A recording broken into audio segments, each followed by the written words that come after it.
ಮಮತೆಯೋ ಮುಕ್ತಿಯೋ ವಿಶೇಷ ಕಾರ್ಯಕ್ರಮಕ್ಕೆ ಸ್ವಾಗತ. ನಾನು ರಹಮಾನ್. 3 ತಿಂಗಳಿನಿಂದ ತಾಯಿಯ ಶವ ಸಂಸ್ಕಾರ ಮಾಡದ ಮಗ, ಉಯ್ಯಾಲೆಯಲ್ಲಿಟ್ಟು ಶವವನ್ನ ತೂಗುತ್ತಿದ್ದ ಪುತ್ರ, ತಾಯಿಯನ್ನ ಬಿಟ್ಟಿರಲಾರದವನ ಮೂರ್ಖತನ. ಇದೇ ಹೊತ್ತಿನ ವಿಶೇಷ. ಮಮತೆಯೋ ಮುಕ್ತಿಯೋ?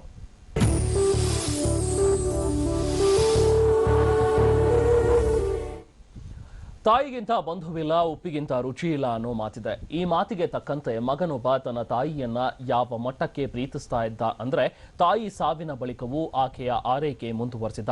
ಚಾಮರಾಜನಗರದ ಪಳನಿವೇಡು ಗ್ರಾಮದಲ್ಲಿ ಇಂಥದ್ದೊಂದು ಘಟನೆ ನಡೆದಿದೆ. ಲಕ್ಷ್ಮಿ ಎಂಬ ವೃದ್ಧೆ ಕಳೆದ 3 ತಿಂಗಳ ಹಿಂದೆ ಸಾವನ್ನಪ್ಪಿದ್ರು. ಈ ಮೃತ ಲಕ್ಷ್ಮಿಯ ಮಗ ಮುನಿಸ್ವಾಮಿ ತನ್ನ ತಾಯಿಯನ್ನೇ ಸಾಕ್ಷಾತ್ ದೇವರು ಅಂತ ಆರಾಧಿಸುತ್ತಿದ್ದ. ತಾಯಿ ಸಾವಿನ ಬಳಿಕ ಆಕೆಯ ಶವವನ್ನ ತೂಗುಯಾಲೆಯಲ್ಲಿಟ್ಟು ಕಳೆದ 3 ತಿಂಗಳಿನಿಂದ ದಿನವೂ ತೂಗುತ್ತಿದ್ದ, ಪೂಜೆ ಸಲ್ಲಿಸುತ್ತಿದ್ದ.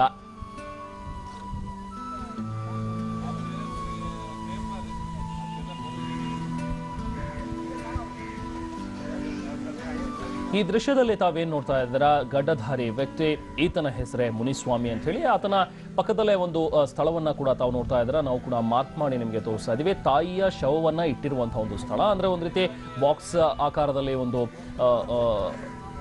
ಸ್ಥಳವನ್ನ ನಿಗದಿಪಡಿಸಿ ಅದರಲ್ಲಿ ತಾಯಿಯ ಶವವನ್ನ ಈತ ಇಟ್ಟಿದ್ದ ಅನ್ನುವಂಥದ್ದು ಈಗಾಗಲೇ ಗೊತ್ತಾಗಿರುವಂತಹ ಒಂದು ವಿಚಾರ. ದಿನನಿತ್ಯವೂ ಕೂಡ ತಾಯಿಗೆ ಪೂಜೆ ಸಲ್ಲಿಸ್ತಾ ಇದ್ದ, ಹಾಗೆ ತಾಯಿಯ ಶವವನ್ನ ತೂಗುಯಾಲೆಯಲ್ಲಿ ಇಟ್ಟು ಈತ ತೂಗ್ತಾ ಇದ್ದ ಅನ್ನುವಂಥದ್ರ ಬಗ್ಗೆನೂ ಕೂಡ ಇಲ್ಲಿನ ಗ್ರಾಮಸ್ಥರು ಮಾಹಿತಿಯನ್ನ ನೀಡ್ತಾರೆ. ಚಿಕ್ಕ ವಯಸ್ಸಿನಿಂದಲೂ ಕೂಡ, ಅಂದ್ರೆ 16ನೇ ವಯಸ್ಸಿನಿಂದಲೂ ಕೂಡ ತನ್ನ ತಾಯಿಯ ಪಾದ ಪೂಜೆಯನ್ನ ಈತ ಮಾಡ್ತಾ ಇದ್ದ. ಈಗ 60 ವರ್ಷದವನಾಗಿರುವ ಮುನಿಸ್ವಾಮಿಗೆ ತನ್ನ ತಾಯಿ ಮೇಲೆ ಎಂಥ ಪ್ರೀತಿ ಅಂದ್ರೆ, ಈತ ಮದುವೆ ಕೂಡ ಆಗಿರಲಿಲ್ಲ.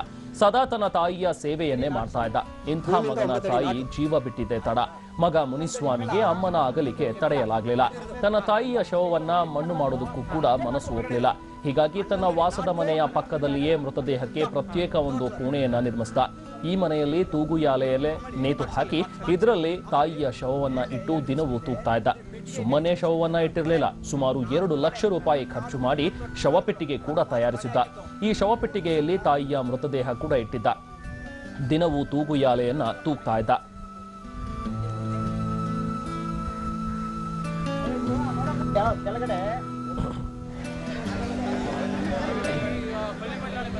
ಮೃತ ಲಕ್ಷ್ಮಿಗೆ ಒಟ್ಟು 9 ಜನ ಮಕ್ಕಳು. ಇದರಲ್ಲಿ 6ನೇಯವನು ಈ ಮುನಿಸ್ವಾಮಿ. ಈತ ಬೇರೆ ಎಲ್ಲರಿಗಿಂತ ಹೆಚ್ಚು ತನ್ನ ತಾಯಿಯನ್ನ ಪ್ರೀತಿಸ್ತಾ ಇದ್ದ.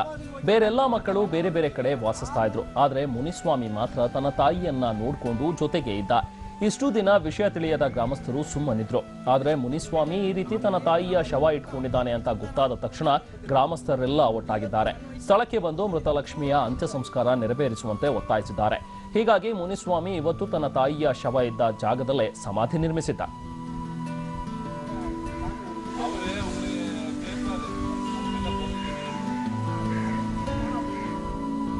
ಈ ವೇಳೆ ಸ್ಥಳಕ್ಕೆ ಪೊಲೀಸರು ಬಂದಿದ್ರು.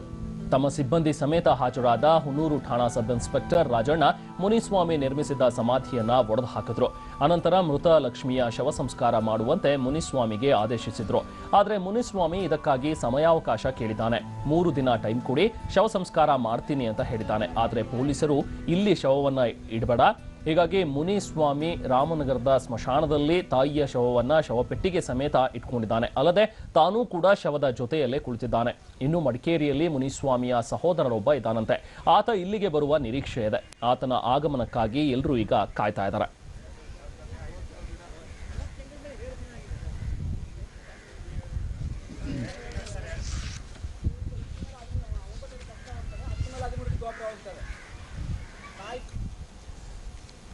ಹೀಗೆ ತನ್ನ ತಾಯಿಯ ಶವವನ್ನ ಶವ ಸಂಸ್ಕಾರ ಮಾಡದೆ ಇಟ್ಕೊಂಡಿದ್ದಂತಹ ಮುನಿಸ್ವಾಮಿ ಮಾತಾಡಿದಾನೆ. ಆತ ಏನ್ ರೀಸನ್ಸ್ ಅನ್ನ ಕೊಡ್ತಾನೆ, ಏನಕ್ಕೋಸ್ಕರ ಈ ತರ ಮಾಡಿದಾನೆ ಅನ್ನೋದನ್ನ ಕೇಳೋಣ.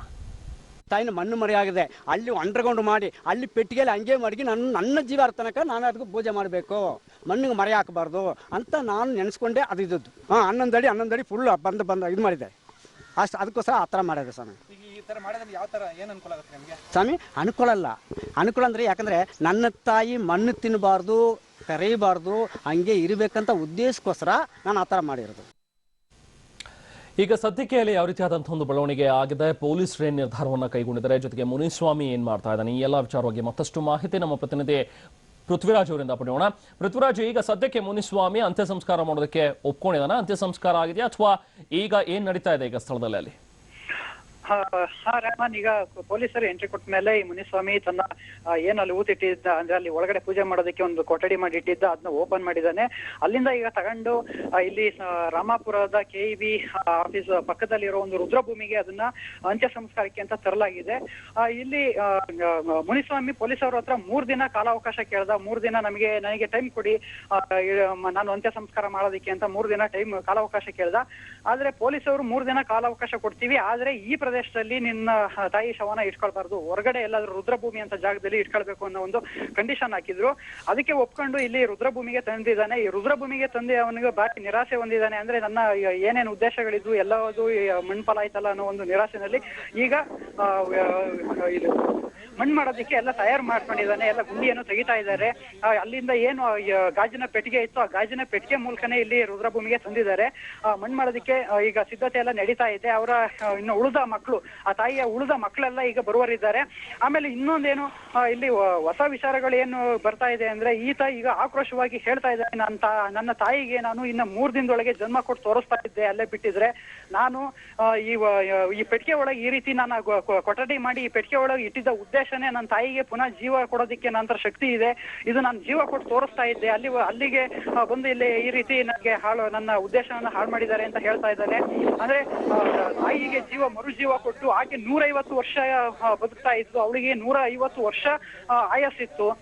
ಈಗ ಆಕೆಗೆ 113 ವರ್ಷ, ಇನ್ನು ಅವಳು 150 ವರ್ಷದ ತನಕದವರೆಗೂ ಬದುಕ್ತಾ ಇದ್ಲು. ಅಲ್ಲಿವರೆಗೂ ನಾನು ಅವಳಿಗೆ ಜೀವ ತುಂಬಿ ಆಕೆನ ಬದುಕಿಸ್ಕೊಂಡು ನಾನು ಅವಳನ್ನ ನೋಡ್ಕೊಳ್ತಾ ಇದ್ದೆ. ಅದಾದ್ಮೇಲೆ 150 ವರ್ಷ ಆದ್ಮೇಲೆ ಆಕೆ ಮತ್ತೆ ಪುನಃ ಅಂದ್ರೆ ಮತ್ತೆ ಮರಣ ಹೊಂದ್ತಾ ಇದ್ಲು. ಆಮೇಲೆ ಇಲ್ಲಿ 1 ಕೋಟಿ ರೂಪಾಯಿ ವೆಚ್ಚದಲ್ಲಿ ಇಲ್ಲೇ ಒಂದು ಪಳನಿಮೇಡು, ಆತನ ಸ್ವಂತ ಊರ ಪಳನಿಮೇಡಲ್ಲಿ 1 ಕೋಟಿ ವೆಚ್ಚದಲ್ಲಿ ಒಂದು ದೇವಸ್ಥಾನ ನಿರ್ಮಿಸ್ತಾ ಇದ್ದೆ. ಆಕೆಯ ಪರಾಶಕ್ತಿ ಯಾವ ರೀತಿ ದೇವತೆಗಳಿದೆ ಅದೇ ರೀತಿ ಅವಳು ದೇವತೆ ಆಗ್ತಾ ಇದ್ಲು. ಈ ರೀತಿ ಎಲ್ಲ ತನ್ನ ಒಂದು ಏನೇನ್ ಇಂಗಿತ ಇತ್ತು, ಅವನೇನೇನ್ ಉದ್ದೇಶ ಇತ್ತು ಅದನ್ನ ಒಂದೊಂದಾಗಿ ಹೇಳ್ತಾ ಹೋಗ್ತಾ ಇದ್ದಾನೆ. ಸದ್ಯ ನಾವು ಇಲ್ಲೇ ಈ ರುದ್ರಭೂಮಿನಲ್ಲಿ ಇದ್ದೇವೆ. ಇನ್ನೂ ಅಂತ್ಯ ಸಂಸ್ಕಾರದ ಪ್ರಕ್ರಿಯೆಗಳು ನಡೀತಾ ಇದ್ದಾವೆ. ರೆಹಮಾನ್. ಓಕೆ, ಧನ್ಯವಾದ ಪೃಥ್ವಿರಾಜ್.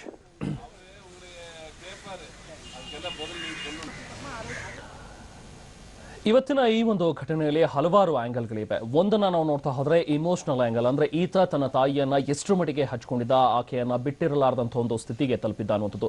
ಇನ್ನೊಂದು, ಈ ರೀತಿಯಾಗಿ ಅಂತ್ಯ ಸಂಸ್ಕಾರ ಮಾಡದೇ ಇದ್ರೆ ಆತ್ಮಕ್ಕೆ ಶಾಂತಿ ಸಿಗುತ್ತಾ, ಅಥವಾ ಯಾವ ಒಂದು ಕರ್ಮಗಳನ್ನ ಕೂಡ ಈತ ನಿಭಾಯಿಸದಲ್ಲೇ ಇರೋದ್ರಿಂದಾಗಿ ತಾಯಿಯ ಆತ್ಮಕ್ಕೆ ಏನಾಗಿದೆ, ಈ ಒಂದು ಆಂಗಲ್ ಜೊತೆಗೇನೆ ಈತನ ಮಾನಸಿಕ ಸ್ಥಿತಿ ಏನಿತ್ತು ಅನ್ನುವಂಥದ್ರ ಬಗ್ಗೆ ಕೂಡ ನಾವಿವತ್ತು ಚರ್ಚೆಯನ್ನ ಮಾಡಬೇಕಾಗುತ್ತೆ. ಈ ಎಲ್ಲಾ ವಿಚಾರವಾಗಿ ಚರ್ಚೆ ಮಾಡೋದಕ್ಕೆ ಇವತ್ತು ನಮ್ಮ ಜೊತೆಗೆ ಖ್ಯಾತ ಜ್ಯೋತಿಷಿ ಸಚ್ಚಿದಾನಂದ ಬಾಬು ಗುರೂಜಿಯವರಿದ್ದಾರೆ. ಹಾಗೆ ಖ್ಯಾತ ಸಂಮೋಹಿನಿ ತಜ್ಞರಾಗಿರುವಂತಹ ಬಾಲಕೃಷ್ಣ ಗುರೂಜಿಯವರು ಕೂಡ ನಮ್ಮ ಜೊತೆಗೆ ಇರ್ತಾರೆ. ಜೊತೆಗೆ ಅಲ್ಲಿನ ಗ್ರಾಮಸ್ಥರು ಕೂಡ ನಮ್ಮ ಜೊತೆಗೆ ಮಾತಾಡ್ತಾರೆ. ಅವರೆಲ್ಲರ ಜೊತೆಗೆ ನಾವು ಮಾತಾಡೋಣ ಒಂದು ಚಿಕ್ಕ ಬ್ರೇಕ್ ನಂತರ.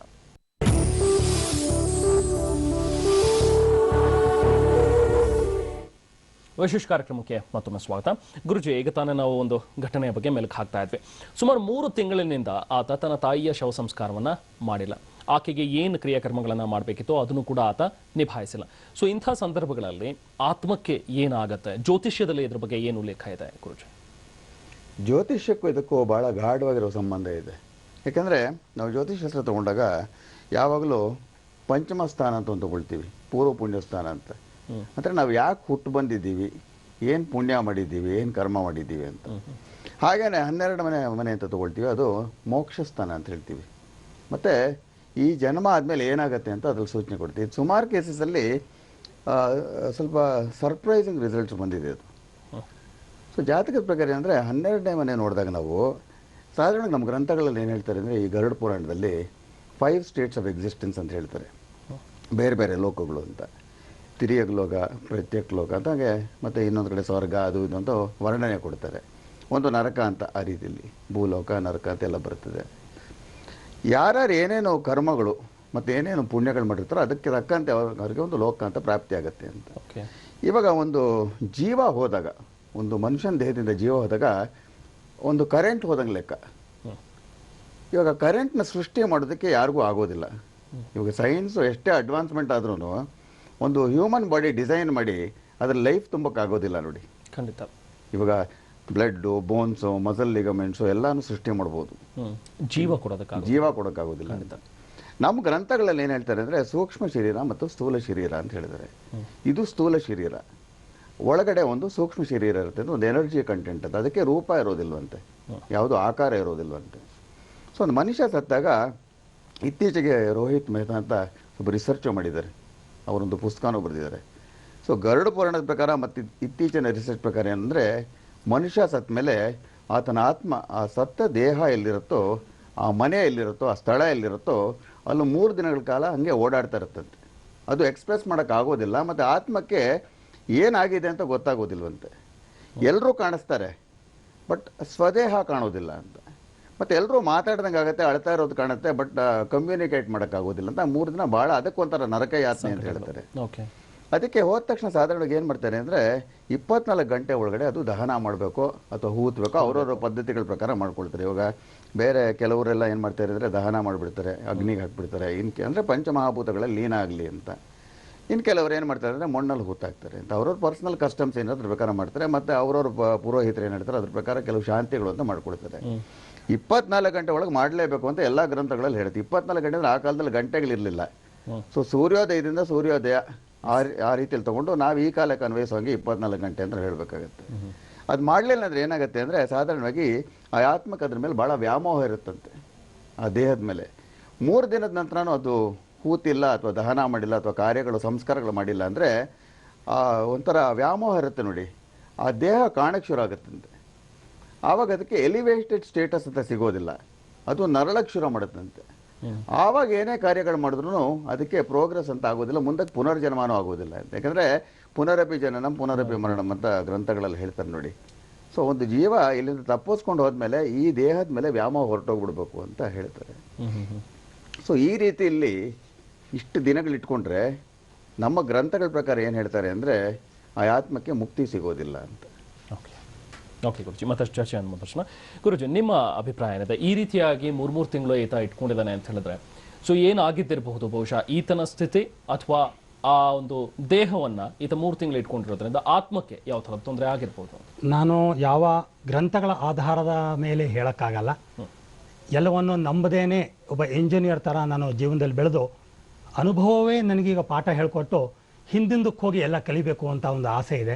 ನಂದೇನಿದ್ರು ಪ್ರಾಕ್ಟಿಕಲ್ಲಾಗಿ ನಾನು 27 ವರ್ಷದಲ್ಲಿ ಏನು ನಾನು ವರ್ಕ್ ಮಾಡಿದ್ದೀನೋ ಅದರ ಆಧಾರದ ಮೇಲೆ ನಾನು ಹೇಳೋಕ್ಕೆ ಇಷ್ಟಪಡ್ತೀನಿ. ಓಕೆ, ಸಚ್ಚಿದಾನಂದ ಬಾಬು ಗುರುಜಿ ಹೇಳ್ದಂಗೆ ಖಂಡಿತವಾಗ್ಲೂ ನಮಗೆ ಒಂದು ಫಿಸಿಕಲ್ ಬಾಡಿ, ಒಂದು ಸಟ್ಲ್ ಬಾಡೀಸ್ ಅಂತ ಇರುತ್ತೆ, ಅಂದರೆ ಸೂಕ್ಷ್ಮ ಶರೀರ ಮತ್ತು ಸ್ಥೂಲ ಶರೀರ. ಒಂದು ಉದಾಹರಣೆ ನಾನು ಕೊಡೋಕ್ಕೆ ವಿತ್ ಪಿಕ್ಚರ್ ನಾನು ಕೊಡೋಕ್ಕೆ ಇಷ್ಟಪಡ್ತೀನಿ. ನೋಡಿ, ಇದು ಸೂಕ್ಷ್ಮ ಶರೀರಗಳು, 7 ಸೂಕ್ಷ್ಮ ಶರೀರ ಇರುತ್ತೆ, ನಮಗೊಂದು ಫಿಸಿಕಲ್ ಬಾಡಿ ಇರುತ್ತೆ. ಈ ಒಂದು ಫಿಸಿಕಲ್ ಬಾಡಿ ಬದುಕಬೇಕಾದ್ರೆ 7 ಸೂಕ್ಷ್ಮ ಶರೀರ ಇರಬೇಕು. ಒಂದೊಂದಕ್ಕೂ ಒಂದೊಂದು ಅಸೈನ್ಮೆಂಟ್ಸ್ ಇರುತ್ತೆ, ಒಂದೊಂದು ಕೆಲಸ ಇರುತ್ತೆ. ಈ ಕೊನೆಯಲ್ಲಿ ಏನು ವೈಲೆಟ್ ಕಲರ್ನಲ್ಲಿದೆಯೋ ಅದು ಆತ್ಮ ಅಂತ. 3ನೇದು ಯೆಲ್ಲೋ ಕಲರ್ ಬಾಡಿ ಇದೆಯಲ್ಲ, ಅದು ಮನೋಮಯ ಕೋಶ, ಮೆಂಟಲ್ ಬಾಡಿ ಅಂತ ಕರಿತೀವಿ, ಮನೋಮಯ ಕೋಶ. ಹೀಗೆ ಬೇರೆ ಬೇರೆ ಸೂಕ್ಷ್ಮ ಶರೀರಗಳು, ಅದನ್ನೆಲ್ಲ ರೆಗ್ಯುಲೇಟ್ ಮಾಡುವಂಥ ಆತ್ಮ ಇರುತ್ತೆ. ಸಾಧಾರಣವಾಗಿ ಒಂದು ದೇಹ ಸತ್ತ ಮೇಲೆ ಮೊದಲು 120 ವರ್ಷ ಆದಮೇಲೆ ದೇಹ ಸಾಯಬೇಕು ಅಂತ ನ್ಯಾಚುರಲ್ ಆಗಿ ಒಂದು ಎಲ್ಲ ಗ್ರಹಗಳ ಗತಿಯನ್ನು ನೋಡಿದಾಗ 120 ಬರುತ್ತೆ. ಅದನ್ನ ಅನುಭವಿಸಿ ಸಾಯಬೇಕು ಅಂತ ಆತ್ಮ ಒಂದು ದೇಹವನ್ನು ಸೃಷ್ಟಿ ಮಾಡ್ಕೊಳ್ಳುತ್ತೆ. ಸೃಷ್ಟಿ ಮಾಡಿಕೊಂಡು ಅದು ಸತ್ತ ನಂತರ ಅದಕ್ಕೆ ನೆಕ್ಸ್ಟು ಫಿಸಿಕಲ್ ಎನರ್ಜಿ ಬಾಡಿ ಅಂತ ಇರುತ್ತೆ. ದೇಹದ ಅಣುಗಳಿಗೆ ಏನೇನು ಬೇಕೋ ಅದನ್ನೆಲ್ಲ ಕೊಡಲಿಕ್ಕೆ ಅಂತಲೇ ಒಂದು ಕೆಂಪು ಬಣ್ಣದ ತರಂಗದಲ್ಲಿ ವೈಬ್ರೇಟ್ ಆಗುವ ಒಂದು ಸೂಕ್ಷ್ಮ ಶರೀರ ಇರುತ್ತೆ. ಅದಾದಮೇಲೆ ಎಮೋಷನಲ್ ಬಾಡಿ ಅಂತ ಬರುತ್ತೆ, ಅಂದರೆ ಮನಸ್ಸಿಗೆ ಸಂಬಂಧಪಟ್ಟಂತಹ ಒಂದು ಸೂಕ್ಷ್ಮ ಶರೀರ. ಅದಾದಮೇಲೆ ಮೆಂಟಲ್ ಬಾಡಿ, ಅದು ಮನಸ್ಸಿಗೆ ಸಂಬಂಧಪಟ್ಟಂತಹ ಒಂದು ಸೂಕ್ಷ್ಮ ಶರೀರ.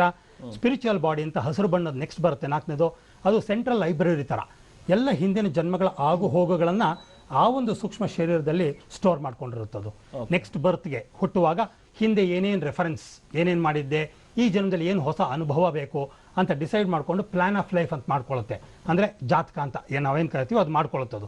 ಈ ಜನ್ಮದಲ್ಲಿ ಇಂಥ ತಂದೆ ತಾಯಿಗೆ ಇಂಥ ಜಾಗದಲ್ಲಿ ನಾನು ಹುಡ್ತೀನಿ, ಇಂಥ ಕೆಲಸ ಮಾಡ್ತೀನಿ, ಇಂಥ ಎಕ್ಸ್ಪೀರಿಯನ್ಸ್ ಈ ದೇಹದ ಮುಖಾಂತರ ಆತ್ಮಕ್ಕೆ ಕೊಟ್ಕೋತೀನಿ, ಹಾಗೆ ಮಾಡ್ಕೊಳ್ಳುತ್ತೆ. ಈ ಥರ ಒಂದೊಂದು ಸೂಕ್ಷ್ಮ ಶರೀರಕ್ಕೂ ಒಂದೊಂದು ಫಿಕ್ಸ್ಡ್ ಕೆಲಸಗಳಿದೆ, ಅಸೈನ್ಮೆಂಟ್ಸ್ ಇವೆ. ಅದರ ಪ್ರಕಾರ ದೇಹ ಮತ್ತು ಸೂಕ್ಷ್ಮ ಶರೀರಗಳು ಭೂಮಿಗೆ ಬರುತ್ತೆ.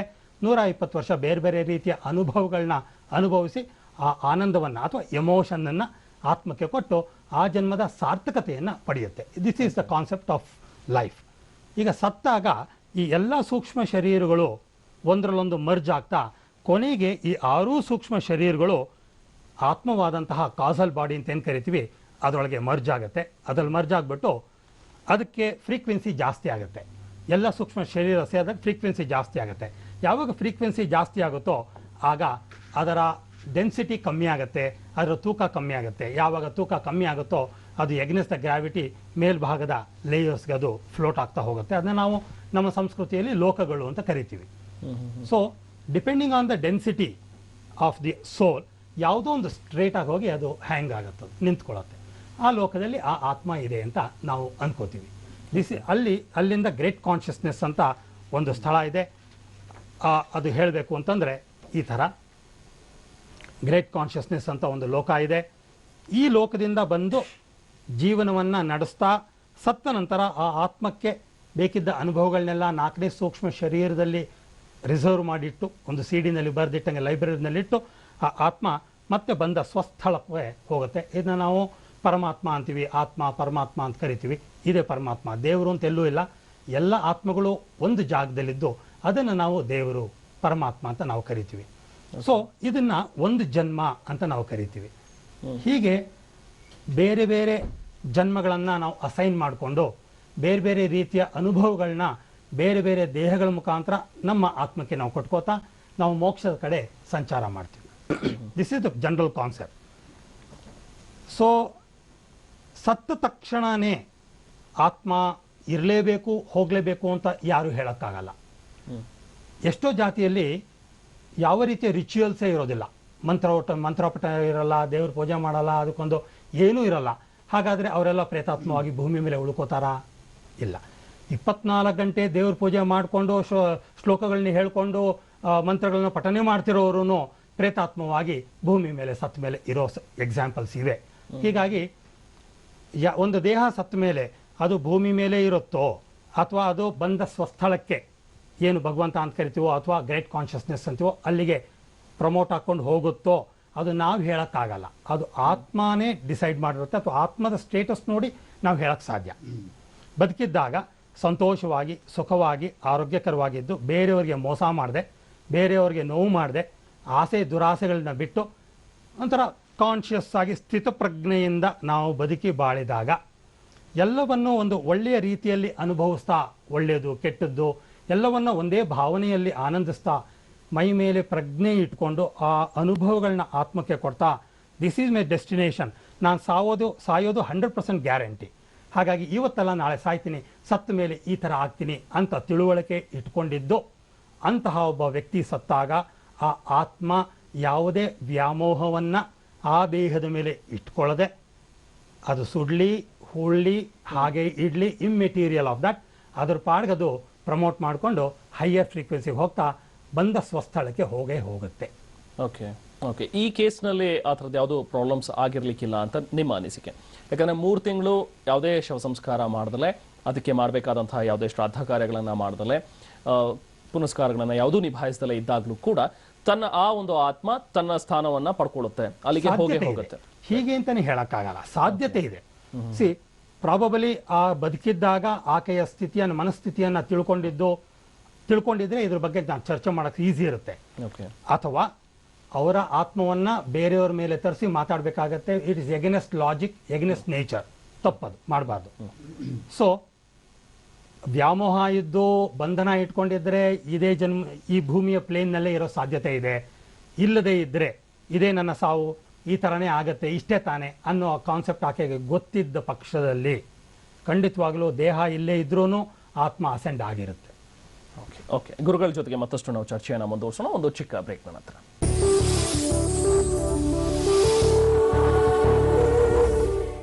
ವಿಶೇಷ ಕಾರ್ಯಕ್ರಮಕ್ಕೆ ಮತ್ತೊಮ್ಮೆ ಸ್ವಾಗತ.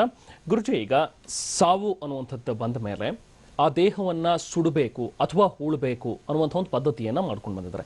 ಆದರೆ ಇದನ್ನ ಮಾಡಲೇಬೇಕಾ? ಜೊತೆಗೆ ಕೆಲವೊಂದು ಕಾರ್ಯಗಳು, ಇವೆಲ್ಲ ಶ್ರಾದ್ದ ಕಾರ್ಯಗಳನ್ನ ಮಾಡಲೇಬೇಕಾದಂತಹ ಅವಶ್ಯಕತೆ ಏನಿರುತ್ತೆ ಅಂತೇಳಿ, ಅಕಸ್ಮಾತ್ ಮಾಡದೇ ಇದ್ದಂಥ ಪಕ್ಷದಲ್ಲಿ ಏನಾಗುತ್ತೆ?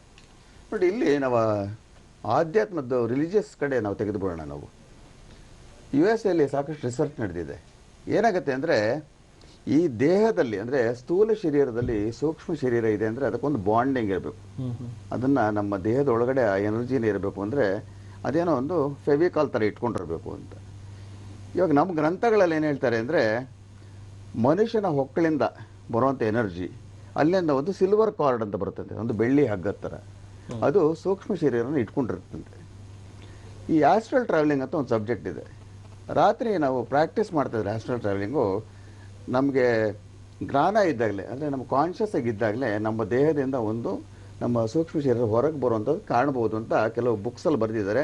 ಆ್ಯಕ್ಚುಲಾಗಿ ಹೇಳ್ಬೇಕು ಅಂದರೆ ನಾನು ಸ್ವಲ್ಪ ಪ್ರಾಕ್ಟೀಸು ಮಾಡ್ತಾಯಿದ್ದೀನಿ. ಸೊ ನೀವು ಮಲ್ಕೊಂಡಾಗ ನಿಮ್ಮ ಸೂಕ್ಷ್ಮ ಶರೀರನ ಮೇಲೆ ಬರೋದನ್ನು ಸ್ವಲ್ಪ ಪ್ರಾಕ್ಟೀಸ್ ಮಾಡೋದು ನೋಡ್ಕೋಬೋದು. ಅದೇನಾಗುತ್ತೆ ಅಂದರೆ ನೀವು ಯಾವ ಕೋಣೆಯಲ್ಲಿ ಮಲಗಿರ್ತೀರ ಆ ಕೋಣೆ ರೂಫ್ ಒಳಗೆ ಓಡಾಡ್ತಾ ಇರ್ತದೆ. ಇದಕ್ಕೊಂದು ಎಕ್ಸಾಂಪಲ್ ಏನು ಅಂದರೆ, ನ್ಯೂಯಾರ್ಕಲ್ಲಿ ಭಾಳ ಪ್ರತಿಷ್ಠಿತ ಆಸ್ಪತ್ರೆಯಲ್ಲಿ ಒಂದು ಹೆಂಗಸು ಅನ್ಕಾನ್ಷಿಯಸ್ ಆಗಿ ಹೋಗ್ಬಿಟ್ಲು. ಯಾವುದೊಂದು ಆಕ್ಸಿಡೆಂಟಲ್ಲಿ ಕೋಮಾ ಸ್ಟೇಜ್ಗೆ ಹೊರಟೋದ್ಲು. ಆವಾಗ ಅಲ್ಲೆಲ್ಲ ಫುಲ್ ಕ್ಯಾಮ್ರಾಸ್ ಇಟ್ಕೊಂಡು ಶೂಟ್ ಮಾಡ್ತಾ ಇದ್ರಂತೆ. ಮತ್ತು ಎಲ್ಲ ಸರ್ಜರಿ ಅದು ಇದು ಅಂತೆಲ್ಲ ಆದಮೇಲೆ ಆ ಫೋಟೋಸ್ನ ತಿರುಗಿ ನೋಡಿ ರಿವ್ಯೂ ಮಾಡಿದಾಗ ಅವ್ರು ಭಾಳ ಸ್ಪಷ್ಟವಾಗಿ ಅದ್ರಲ್ಲಿ ಏನು ಹೇಳ್ತಾರೆ ಅಂದರೆ, ಇದು ಸುಮಾರು ಗೆಜೆಟ್ಸಲ್ಲೆಲ್ಲ ಬಂದಿದೆ, ಆಕೆ ದೇಹದಿಂದ ಒಂದು ಸಿಮಿಲರ್ ಲುಕಿಂಗು, ಅಂದರೆ ಬಟ್ಟೆನೂ ಹಾಗೆ ಕಾಣುವಂಗೆ ಒಂದು ಇಮೇಜ್ ಬಂತಂತೆ. ಅದಕ್ಕೊಂದು ಸಿಲ್ವರ್ ಕಾರ್ಡ್ ಥರ ಕಾಣಿಸ್ತಾ ಇತ್ತಂತೆ, ಅದು ಹೋವರ್ ಆಗ್ತಾ ಇತ್ತು ಅಂತ. ಅದಾದಾಗ ಫುಲ್ ಫೋಟೋಗ್ರಾಫ್ ಮಾಡಿದ್ದಾರೆ. ಅದಾಗಿದ್ದು 3-4 ದಿವಸ ಆದಮೇಲೆ ಆಕೆಗೆ ಪ್ರಾಣ ಹೊರಟೋಗುತ್ತೆ. ಆವಾಗಲೂ ಫೋಟೋಸ್ ತೆಗಿತಾ ಇದ್ರಂತೆ. ಆ ಪ್ರಾಣ ಹೋದಾಗ ಏನಾಯಿತು ಅಂದರೆ ಆ ಸಿಲ್ವರ್ ಕಾರ್ಡ್ ಸ್ನ್ಯಾಪ್ ಆದಂಗೆ ಆಯ್ತಂತೆ, ಕಟ್ ಆದಂಗೆ ಆಗೋಯ್ತಂತೆ. ಆಮೇಲೆ ಅದು ಇನ್ನೊಂದು ಇಮೇಜ್ ಕಾಣಿಸ್ತಾ ಇತ್ತು ನೋಡಿ, ಅದು ಕಾಣಿಸೋದು ನಿಂತೋಯ್ತು. ಅಲ್ಲಿಗೆ ನಮ್ಮ ಗ್ರಂಥಗಳಲ್ಲಿ ಏನು ಹೇಳ್ತಾರೆ ಅಂದರೆ, ಇದಕ್ಕೊಂದು ಸೈಂಟಿಫಿಕ್ ಬೇಸ್ ಏನು ಅಂದರೆ, ನಾವು ಸತ್ತ ಮೇಲೆ ಆ ದೇಹದ ಮೇಲೆ ಈ ಆತ್ಮಕ್ಕೊಂದು ವ್ಯಾಮೋಹ ಅಂತ ಇರುತ್ತೆ, ಇದು ನನ್ನ ಆಸ್ತಿ, ನನ್ನ ದೇಹ ಇದು ಅಂತ ಆಸೆ ಇರುತ್ತಂತೆ. ಆಫ್ಟರ್ ದಿ 3rd ಡೇ ಅದಕ್ಕೆ ವ್ಯಾಮೋಹ ಹೆಚ್ಚುತ್ತಾ ಹೋಗುತ್ತಂತೆ, ಮತ್ತೆ ಆ ದೇಹದಲ್ಲಿ ಎಂಟ್ರಾಗಕ್ಕೆ ಹೋಗುತ್ತಂತೆ ಹಾಗೆ ಇಟ್ಟಿದ್ರೆ. ಅದಕ್ಕೆ ಗ್ರಂಥಗಳಲ್ಲಿ ಏನು ಹೇಳ್ತಾರೆ ಅಂದರೆ, ವ್ಯಾಮೋಹ ಹೋಗಬೇಕು ಅಂದರೆ ಮತ್ತು ಅದಕ್ಕೆ ಫರ್ದರ್ ಎಲಿವೇಷನ್ ಆಗಬೇಕು ಅಂದರೆ ಆ ದೇಹನ ನೀವು ಪಂಚ ಮಹಾಭೂತಗಳಲ್ಲಿ ಲೀನ ಮಾಡಿಬಿಡ್ಬೇಕು ಅಂತ. ನೀವು ಅಂದ್ರೆ 3 ದಿನ ಬಿಟ್ರೆ ಮತ್ತೆ ವಾಪಸ್ ಆತ್ಮ ಬರುವಂತ ಸಾಧ್ಯತೆ ಇದೆ. ಯಾಕಂದ್ರೆ 3 ದಿವಸದ ಆದ್ಮೇಲೆ ಅದಕ್ಕೆ ಜ್ಞಾನ ಬರುತ್ತೆ, ನಾನು ಸತ್ತು ಹೋಗಿದ್ದೀನಿ ಅಂತ ಗೊತ್ತಾಗತ್ತಂತೆ, ಫೀಲಿಂಗ್ಸ್ ಗೊತ್ತಾಗುತ್ತೆ, ಬೇರೆಯವ್ರು ಮಾತಾಡೋದು ಕೇಳಿಸತ್ತಂತೆ, ಬಟ್ ಇದು ಮಾತಾಡೋದು ಬೇರೆಯವ್ರಿಗೆ ಕೇಳಿಸೋದಿಲ್ಲ. ಸೊ ಆ ದೇಹ ಅಲ್ಲೇ ಇದ್ರೆ ಅದು ಎಂಟ್ರಾಗಕ್ಕೆ ಹೋಗುತ್ತಂತೆ. ಮತ್ತೆ ಹಾಗಾದ್ರೆ ಪ್ರಾಣ ಬರ್ಬೋದು? ಇಲ್ಲ, ಆಗಲ್ಲ. ಯಾತಕ್ಕೆ ಅಂದ್ರೆ ದೈವದಿಂದಲೇ ಎಷ್ಟು ಆಯುಸ್ಸು ಅಂತ ಬರೆದಿರ್ತಾರೋ ಅಷ್ಟೇ. ಅದಕ್ಕೆ ಇವೊಂದು ವಾರಂಟಿ ಅಂತ ಇರುತ್ತೆ ನೋಡಿ, ಇಷ್ಟೇ ಲೈಫ್ ಅಂತ, ಅಥವಾ ಗ್ಯಾರಂಟಿ ಅಂತ, ಇಷ್ಟೇ ಲೈಫು ಅಂತ. ಅದು ಯಾವಾಗ ಎಂಟ್ರಾಗ ಬಿಡೋದಿಲ್ವೋ ಅದಕ್ಕೊಂಥರ ಹುಚ್ಚಿಡ್ದಂಗೆ ಆಗ್ಬಿಡುತ್ತಂತೆ. ಅದಕ್ಕೊಂದು ಥಿಂಕಿಂಗ್ ಅಂತ ಇದ್ದೇ ಇರುತ್ತೆ. ಸೊ ಗ್ರಂಥಗಳಲ್ಲಿ ಏನು ಹೇಳ್ತಾರೆ ಅಂದರೆ, ಆ ರೀತಿಯಲ್ಲಿ ನಾವು ಅದನ್ನು ಆ ಕಂಡೀಷನ್ಗೆ ತಂದಿಟ್ರು ಅಂದರೆ 13 ಭೂಮಿ ವರ್ಷಗಳು ಅದು ಭೂಮಿ ಹೆಮಿಸ್ಫಿಯರ್ಲೇ ಓಡಾಡ್ಕೊಂಡಿರುತ್ತೆ. ಅದಕ್ಕೆ ಸಿಕ್ಕಾಪಟ್ಟೆ ಮಾನಸಿಕವಾಗಿ ಬೇಜಾರಾಗಿ ಯಾರು ಅದನ್ನು ನೋಡ್ಕೊಂಡಿರ್ತಾರೋ ಅವ್ರ ಮೇಲೆ ಶಾಪ ಹಾಕ್ಬಿಡುತ್ತಂಥದ್ದು. ಓಕೆ ಓಕೆ ಗುರುಜಿ, ಒಂದು ನಿಮಿಷ, ಮತ್ತೆ ಇದ್ರ ಬಗ್ಗೆ ನಾನು ಮಾತಾಡ್ತೀನಿ. ಒಬ್ರು ಗ್ರಾಮಸ್ಥರು ಶಿವಮೂರ್ತಿ ಅಂತ ಹೇಳಿ ಇದ್ದಾರೆ, ಮಾತಾಡೋಣ. ಶಿವಮೂರ್ತಿ ಅವರೇ, ಈಗ ನಿಮಗೆಲ್ಲ ಈಗಾಗಲೇ ಗೊತ್ತಿರೋ ಹಾಗೆ ಈತ ಸುಮಾರು ಎಷ್ಟು ದಿನಗಳಿಂದ ಈ ತರ ಮಾಡ್ಕೊಂಡಿದ್ದ? ನಿಮ್ಗೆ ಯಾವಾಗ ಗೊತ್ತಾಯ್ತು ಈ ಎಲ್ಲ ವಿಚಾರ? ಯಾವ್ದು ಸರ್ ಇದೆ, ಇದು ಸ್ವಾಮೀಜಿ ಅವರು ಇದ್ರಲ್ಲ ಅದರಿಂದನ? ಹೇಳಿ ಸರ್. ಅದೇ ಅಂದ್ರೆ ಈಗ ಒಂದು 2013 ಮೂರನೇ ತಿಂಗಳು ಏನೋ ಈ ತರ ಆಯ್ತಿತ್ತು. ಅದು ಅವ್ರ ತಾಯಿಗೆ ತುಂಬಾ ಸೀರಿಯಸ್ ಆಗಿತ್ತು. ಅದಾಗ್ಲಿಂದಾನೇ ಅವರು ಇಲ್ಲಿ ಗುಂಡಿ ಮಾಡ್ತಾ ಇದ್ರು, ಅಂದ್ರೆ ಈ ತರ ಕವನ ಒಪ್ಪ ಮಾಡೋಕೆ. ಅಂದ್ರೆ ಅವ್ರಿಗೂ ಮದ್ವೆ ಗಿದ್ವಿ ಏನು ಆಗಿರ್ಲಿಲ್ಲ. ಅವ್ರಿಗೂ ತಾಯಿ ಅಂದ್ರೆ ತುಂಬಾ ಪ್ರಾಣ, ಪಂಚ ಪ್ರಾಣವಾಗಿತ್ತು. ಅವ್ರ ತಾಯಿ ಅನ್ನೋದೇ ಒಂದು ಇದು, ಹೆಂಡತಿ ಮಕ್ಕಳು ಏನೂ ಇರ್ಲಿಲ್ಲ. ಅದು ಕಡೆ ಇದು ಈ ತರ ಸ್ವಲ್ಪ ಕೊನೆ ಆಗುತ್ತೆ ಅಂತ ಅವ್ರ ತಾಯಿಗೆ ಒಂದು 90 - 95 ವರ್ಷಗಳು ಆಗಿರ್ಬೋದು. ಆದ್ರಿಂದ ಅಲ್ಲೇ ನಮ್ಮ ಊರಲ್ಲೇ ಇದು ಗುಂಡಿ ಮಾಡಿಸ್ತಾ ಇದ್ರು, ಇಲ್ಲೇ ಇದ್ ಮಾಡಿಸ್ಬೇಕಂತ. ಅಂದ್ರೆ ನಾವೇನು ಇದು ಕೇಳ್ಕೊಂತಿಲ್ಲ, ಊರಿಗೆ ಮುಖ್ಯಸ್ಥರು ಯಾರು ಇದು ಕೇಳ್ಕೊಂತಿಲ್ಲ, ಸರಿ ಗುಡಿ ಮಾಡ್ಕೊಂಡು ಹೋಗ್ಲಿ ಅಂತ ಇದು ಮಾಡ್ತಿದ್ರು. ಕಡಸಿನಲ್ಲಿ ಈ ತರ ಅಲ್ಲೇ ಇದ್ ಒಪ್ಪ ಮಾಡ್ಬೇಕಂತ ಮಾಡಿದ್ರು. ಒಂದು ಈಗ ಅದೇ 2013 ಮತ್ತೆ 3ನೇ ತಿಂಗಳು 13ನೇ ತಾರೀಕು, 7ನೇ ತಾರೀಕು ಇದಾಗಿತ್ತು ಅವ್ರದ್ದು. ಅದ್ರಲ್ಲಿ ಅಲ್ಲೇ ಈ ತರ ಅಂದ್ರೆ ಇದ್ ಮಾಡಿದ್ದೆ, ಒಪ್ಪ ಮಾಡ್ಲಿಲ್ಲ. ಮತ್ತೆ ಈ ತರ ದೂರಿನಲ್ಲಿ ಹಾಕೊಂಡು ಇದ್ ಮಾಡ್ತಾ ಇದ್ರು. ಅಲ್ಲ ಶಿವಮೂರ್ತಿ ಅವರೇ, ಈಗ ಮುನಿಸ್ವಾಮಿ ಅವರನ್ನ ನೀವು ಸುಮಾರು ಎಷ್ಟು ವರ್ಷದಿಂದ ನೋಡ್ತಾ ಇದ್ದೀರಾ? ಅವರು ತನ್ನ ತಾಯಿಯನ್ನ ಹೇಗ್ ಪ್ರೀತಿಸ್ತಾ ಇದ್ರು, ಹೇಗ್ ನೋಡ್ಕೋತಾ ಇದ್ರು ಅವ್ರ ತಾಯಿನ? ಅವ್ರ ತಾಯಿನ ಚೆನ್ನಾಗಿ ನೋಡ್ಕೊತಾ ಇದ್ರು ಸರ್. ಅಂದ್ರೆ ಒಂದು ನಾವು 1997ರಿಂದ ನಮ್ಗೆ ಸ್ವಲ್ಪ ಕಾಣ್ತಾ ಇದೆ, ಚೆನ್ನಾಗಿ ನೋಡ್ಕೊಂತಾ ಇದ್ರು. ಹಾ 1997ನೇ ಇಸ್ವಿನಿಂದ ಓಕೆ. ನಾವು ನೋಡ್ತಾ ಇದ್ವಿ. ಅವರು ಚೆನ್ನಾಗಿ ನೋಡ್ಕೊಂತ ಇದ್ರು ತಾಯಿನ ಅಂತೂ. ಬೇರೆ ಯಾರು ಇದು ಮಾಡ್ತಾ ಅಭಿಪ್ರಾಯ ಇರ್ಲಿಲ್ಲ. ತಾಯಿ ಅಂದ್ರೆ ತುಂಬಾ ಪ್ರೀತಿ. ಓಕೆ. ತಾಯೇ ದೇವರು, ತಾಯಿಗಿಂತ ದೇವರು ಯಾರು ಇಲ್ಲ ಅಂತ ಅವರೇ ಪೂಜಿಸ್ತಾ ಇದ್ರು, ಚೆನ್ನಾಗಿ ನೋಡ್ಕೊಂತ ಇದ್ರು ಸರ್. ಓಕೆ. ದಿನ ಪೂಜೆ ಮಾಡೋದು ಇದೆಲ್ಲ ಮಾಡ್ತಾ ಇದ್ರು. ದಿನ ಪೂಜೆ ಮಾಡೋದು, ಇದು ಮಾಡೋದು, ಸ್ನಾನ ಮಾಡ್ಸೋದು, ದೇವ್ರ ನಾವ್ ಯಾವ ತರ ಪೂಜಿಸಿದ್ವು ಆ ತರ ಅವ್ರು ಮಾಡ್ತಾ ಇದ್ರು ಸರ್. ಆ ತರ ಇದು ಮಾಡ್ತಾ ಇದ್ರು. ಓಕೆ. ಮುನಿಸ್ವಾಮಿ ಅವ್ರು ಬೇರೆಯವ್ರ ಜೊತೆ ಮಾತಾಡೋದು, ನಿಮ್ಮ ಜೊತೆ ಎಲ್ಲ ಬೆರೀತಾ ಇದ್ರಾ? ನಿಮ್ಮ ಜೊತೆ ಮಾತಾಡೋದು ಎಲ್ಲ ಮಾಡ್ತಾ ಇದ್ರಾ? ಮಾಮೂಲಿ ನಮ್ಮ ಜೊತೆ ಮಾತಾಡೋದು ನಾರ್ಮಲ್, ಎಲ್ಲಾರ ಜೊತೆ ಮಾತಾಡ್ತಾರಲ್ಲ ಆ ತರ ಮಾತಾಡ್ತಾ ಇದ್ರು. ಹಾ. ಅಲ್ಲ, ಎಲ್ರ ಜೊತೆನೂ ಚೆನ್ನಾಗಿ ಮಾತಾಡ್ಕೊಂಡು ಎಲ್ಲ ಆರಾಮಾಗಿರ್ತಿದ್ರ ಮುನಿಸ್ವಾಮಿ ಅವರು? ಹೌದು, ಎಲ್ಲ ನಾರ್ಮಲ್ ಆಗಿದ್ರು. ನಾವು ಬೇರೆ ಜೊತೆ ಮಾತಾಡೋದ್ರಲ್ಲಿ ನಾರ್ಮಲ್ ಆಗಿದ್ರು. ಹಾ. ಅಂದ್ರೆ ಅವ್ರ ತಾಯಿ ಅಂದ್ರೆ ತುಂಬಾ ಪ್ರೀತಿ. Okay okay. ಏನ್ ಕೆಲಸ ಮಾಡ್ಕೊಂಡಿದ್ರು ಮುನಿಸ್ವಾಮಿ ಅವರು?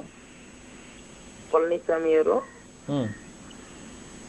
ನಮ್ಗೇನು ಸ್ವಂತಗಿಂತ ಏನಿಲ್ಲ ಸರ್. ಅವ್ರು ಬೇರೆ, ನಾವು ಬೇರೆ. ಅಲ್ಲ, ಏನ್ ಕೆಲಸ ಏನ್ ಮಾಡ್ಕೊಂಡಿದ್ರು ಅಂತ ಅವರು? ಅವ್ರದ್ದು ಏನು ಕೆಲಸ ಇಲ್ಲ ಸರ್, ಮಾಮೂಲಿ ಇದೇ ತರ ಸ್ವಾಮೀಜಿ ಆಗಿದ್ದರಿಂದ, ಆಗಿಂದ ಹುಟ್ಟದಾಗಿಂದ ಸ್ವಾಮೀಜಿ ಆಗಿದ್ದಿತ್ತು ಸರ್. ಬೇರೆ ಅಲ್ಲ, ದುಡ್ಡು ಕಾಸಿಗೆ ಏನ್ ಮಾಡ್ತಾ ಇದ್ರು ಅಂತ ಮುನಿಸ್ವಾಮಿ ಅವರು?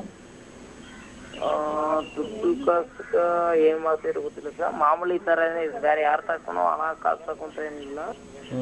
ಬರೋ ಜನಗಳಿಗೆ ಸೇವ್ ಮಾಡ್ತಾ ಇದ್ರು. ಓಕೆ. ಏನಾದ್ರು ಹೊಲ ಗದ್ದೆ ಏನಾದ್ರು ಮಾಡ್ಕೊಂಡಿದ್ರ?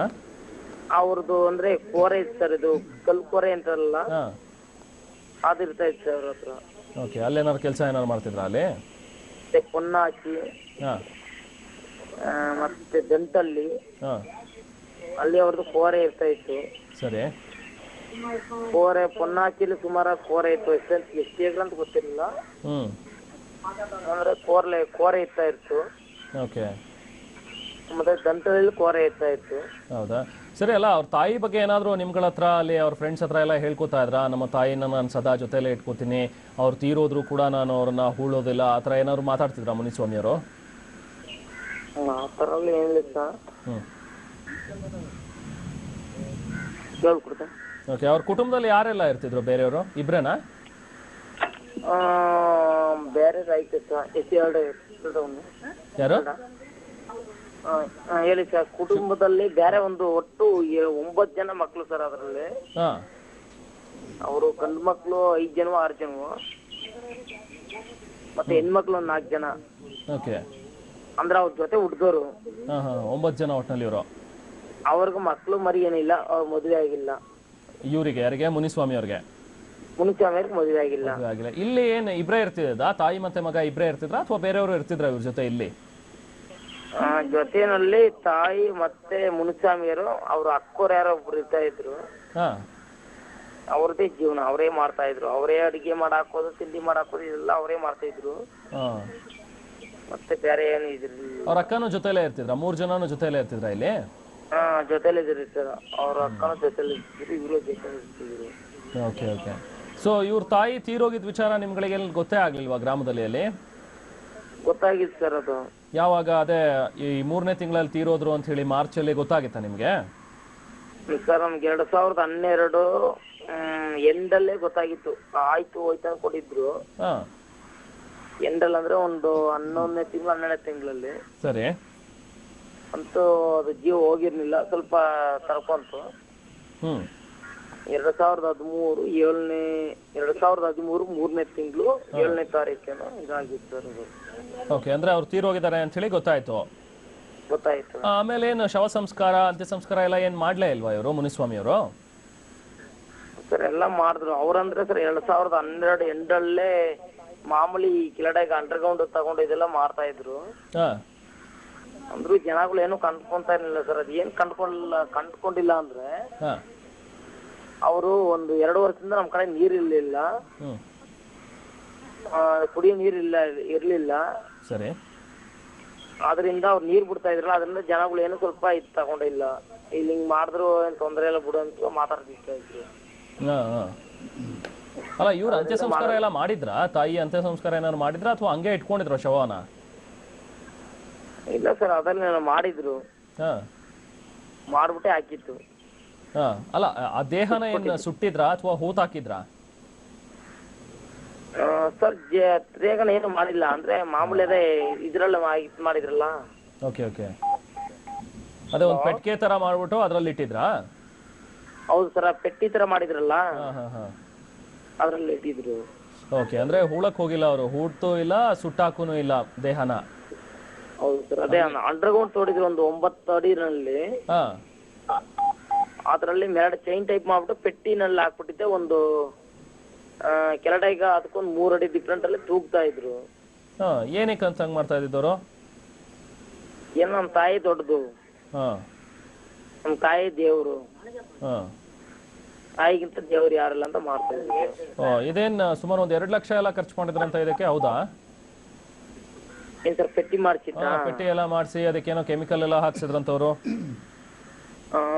ಆಗಿರ್ಬೋದು ಸರ್, ಅದು ಕೆಮಿಕಲ್ ಏನು ಮಾಡ್ಸಿಲ್ಲ, ಹಾ, ಒಟ್ನಲ್ಲಿ ಆಗಿರ್ಬೋದು 1 ಲಕ್ಷ ರೂಪಾಯಿ ಖರ್ಚಾಗಿರ್ಬೋದು. ಅಂದ್ರೆ ಅಂಡರ್ಗ್ರೌಂಡ್ ಮಾಡಿದ್ರೆ ಅದರಿಂದ ಆಗಿರ್ಬೋದು 1 ಲಕ್ಷ ರೂಪಾಯಿ ಖರ್ಚಾಗಿರ್ಬೋದು. ಓಕೆ, ಅಲ್ಲ ಈಗೇನ್ ಪೆಟ್ಟಿಗೆ ಪೂರ್ತಿ ಕ್ಲೋಸ್ ಮಾಡಿದ್ರಾ ಅಥವಾ ದೇಹ ಹಂಗೆ ಕಾಣಿಸ್ತಿತ್ತ ಎಲ್ರಿಗೂ ಅದು?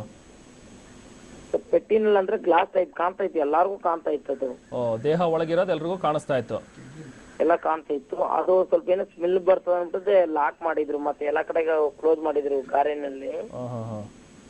ಅಲ್ಲ ಅದೇನೋ ಸ್ಮೆಲ್ ಬರೋದು, ಕೊಳ್ತೋಗೋದು ಆತರ ಏನಾಗಿರ್ಲಿಲ್ವಾ ಶಿವಮೂರ್ತಿ ಅವರೇ? ಸರ್ ಆತರ ಏನು ಆಗಿರ್ಲಿಲ್ಲ, ಇವತ್ತು ನೋಡಿದಾಗ ಆತರ ಏನು ಆಗಿರ್ಲಿಲ್ಲ. ಕೊಳ್ತೋಗೋದು ಏನಾಗಿರ್ಲಿಲ್ಲ, ಆತರ ಕೊಳ್ತೋಗೋದು ಮತ್ತೆ ಸ್ಮೆಲ್ ಬರೋದೇನು ಇರ್ಲಿಲ್ಲ. ಏನು ಗಾಜಿನ ಪೆಟ್ಟಿಗೆನಾ ಅದು? ಸರ್ ಅಂದ್ರೆ ಗಾಜಿನ ಪೆಟ್ಟಿ ಬಹುಶಃ. ಓಕೆ ಓಕೆ, ಕ್ರಿಸ್ಟಿನಲ್ಲಿ ಮಾಡ್ತಾರಲ್ಲ ಸರ್, ಅದು ಬಂದು ಮರದ ಪೆಟ್ಟಿಗೆ. ಗೊತ್ತಾಯ್ತು. ಹಾ, ಕ್ರಿಸ್ಟಿನ್ ಅಂದ್ರೆ ಗೊತ್ತಲ್ಲ ಸರ್ ನಿಮ್ಗೆ? ಹಾ ಹಾ, ಹೇಳಿ.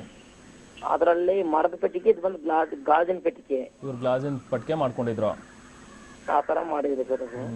ಕೊನೆಗೆ ಇವತ್ತು ಯಾಕೆ ಗ್ರಾಮಸ್ಥರೆಲ್ಲ ಅಲ್ಲಿಗೆ ಹೋಗಿ ಅವ್ರ ಮೇಲೆಲ್ಲ ಇದ್ ಮಾಡಿದ್ದು, ಇದನ್ನ ಕೊನೆಗೆ ಶವ ಸಂಸ್ಕಾರ ಮಾಡಿ ಹೂತ್ ಹಾಕಿ ಅಂತೆಲ್ಲ ಹೇಳಿದ್ದು? ಸರ್ ಅದ್ರ ಏನಂದ್ರೆ, ಈಗ ನಮ್ದು ಪಳನಿಮೇರು ಗ್ರಾಮ ಅಂತ. ಹೌದು.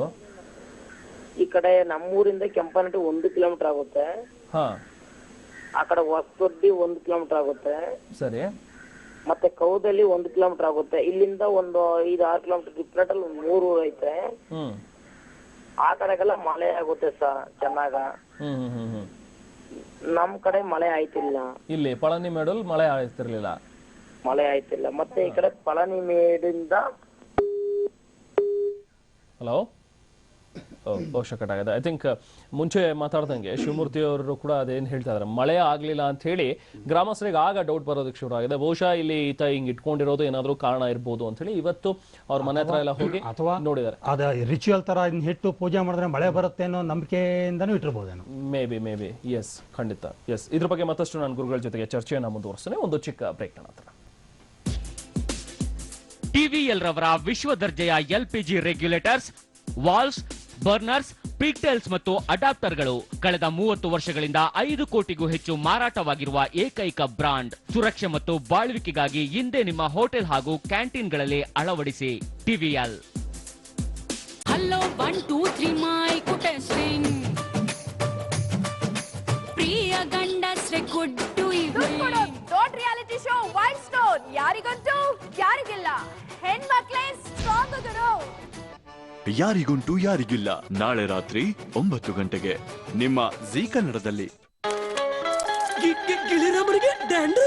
ಇವತ್ತಿನ ದಿನದ ಸ್ಫೋಟಕ ಸುದ್ದಿ ಜೈಪುರಿಂದ ಬಂದಿದೆ. ಗಿಳಿಗೆ ಆಗಿದೆ ಡ್ಯಾಂಡ್ರಫ್. ಡ್ಯಾಂಡ್ರಫ್ ಆಗಿರೋ ಗಿಳಿಯ ಮನೆಯಲ್ಲಿದೆ. ವಿಶಿಷ್ಟ ಗಿಳಿಯ ತಲೆ ಮೇಲೆ ಡ್ಯಾಂಡ್ರಫ್ ಎಲ್ಲಿಂದ ಬಂತು ಅಂತ ಬನ್ನಿ ಕೇಳೋಣ.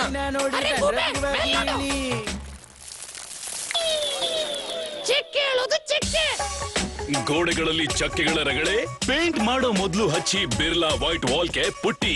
ಇದು ಗೋಡೆಗಳನ್ನು ತೇವದಿಂದ ರಕ್ಷಿಸುತ್ತೆ, ಅಂದ್ರೆ ಚಕ್ಕೆಗೆ ವಿದಾಯ. ಡ್ಯಾಡ್, ನಿಮ್ ಚಪ್ಪಲ್ ಹಾಕೊಳ್ಳ. ಎಲ್ಲಿ ಹೋಗ್ತಿದ್ಯಾ? ಕವಿತಾ ಜೊತೆ ಪಿಕ್ಚರ್ಗೆ ಹೋಗ್ತಿದ್ದೀನಿ.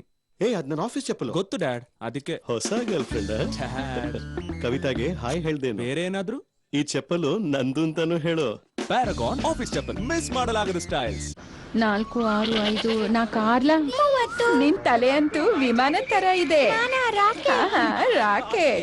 ರಾಕೆಟ್ ಅವ್ರೆ, ಎಲ್ಲಿಗೆ? ಅಮ್ಮ ಬೈಲಿಗೆ ಬರ್ತಿದೆ. ಇಟ್ಕೋ, ಕಾಯಿಲೆ ಬೀಳಲಿದ್ದಾಳೆ. ಕಾಯಿಲೆನಾ? ಬೈಲ್ನಲ್ಲಿ ಶೌಚ ಮಾಡ್ತಾಳೆ. ಅದ್ರ ಮೇಲೆ ನೊಣಗಳು ಓಡಾಡುತ್ತವೆ. ಅದೇ ನೊಣಗಳು ನೀನು ಮಾಡಿರೋ ಅಡಿಗೆನ ಕಲುಷಿತಗೊಳಿಸುತ್ತವೆ. ಮತ್ತೆ ಮುನ್ನಿಗೆ ಕಾಯಿಲೆ. ಮನೇಲೆ ಶೌಚಾಲಯ ಕಟ್ಸು ಹಾಗೂ ಅದನ್ನ ಬಳಸು. ನಿರ್ಮಲ ಭಾರತ. ಎಲ್ಲಿ ಆಲೋಚನೆ ಅಲ್ಲಿ ಶೌಚಾಲಯ. ಇಷ್ಟೊಂದು ಚೀಸಿ ಪಿಜ್ಜಾ, ಅದು ಕೂಡ ಕೇವಲ 44 ರೂಪಾಯಿಗಳಲ್ಲಿ. ಹೇಗೆ? ಪಿಜ್ಜಾ ಹಟ್ ನ ಹೊಸ ಮ್ಯಾಜಿಕ್ ಮ್ಯಾನ್ ಪಿಜ್ಜಾ. ಪ್ರಶ್ನೆ ಬಂದೇ ಬರುತ್ತೆ, ಚಿಂತೆ ಮಾಡಬೇಡ. ಅದು 44. ಕರೆ ಮಾಡಿ 3988. ನಿಮ್ಮ ಕನಸುಗಳು ಸಾಕಾರವಾಗಲಿ ಎಂದು ನಾವು ಪ್ರಾರ್ಥಿಸುತ್ತೇವೆ. ಎಷ್ಟೆಂದರೂ ನೀವು ನಿಮ್ಮ ಹೃದಯದ ಭಾಗವೆಂದು ಭಾವಿಸಿರುವ ಸೊತ್ತನ್ನು ನಮ್ಮ ಬಳಿ ಇರಿಸಿದ್ದೀರಿ. ಮುತ್ತೂಟ್ ಫೈನಾನ್ಸ್, ಕನಸು ನಿಮ್ಮದು, ಪ್ರಾರ್ಥನೆ ನಮ್ಮದು. Sporty styling, best in class space, advanced quadrijet diesel engines, the new Vista, designed to thrill.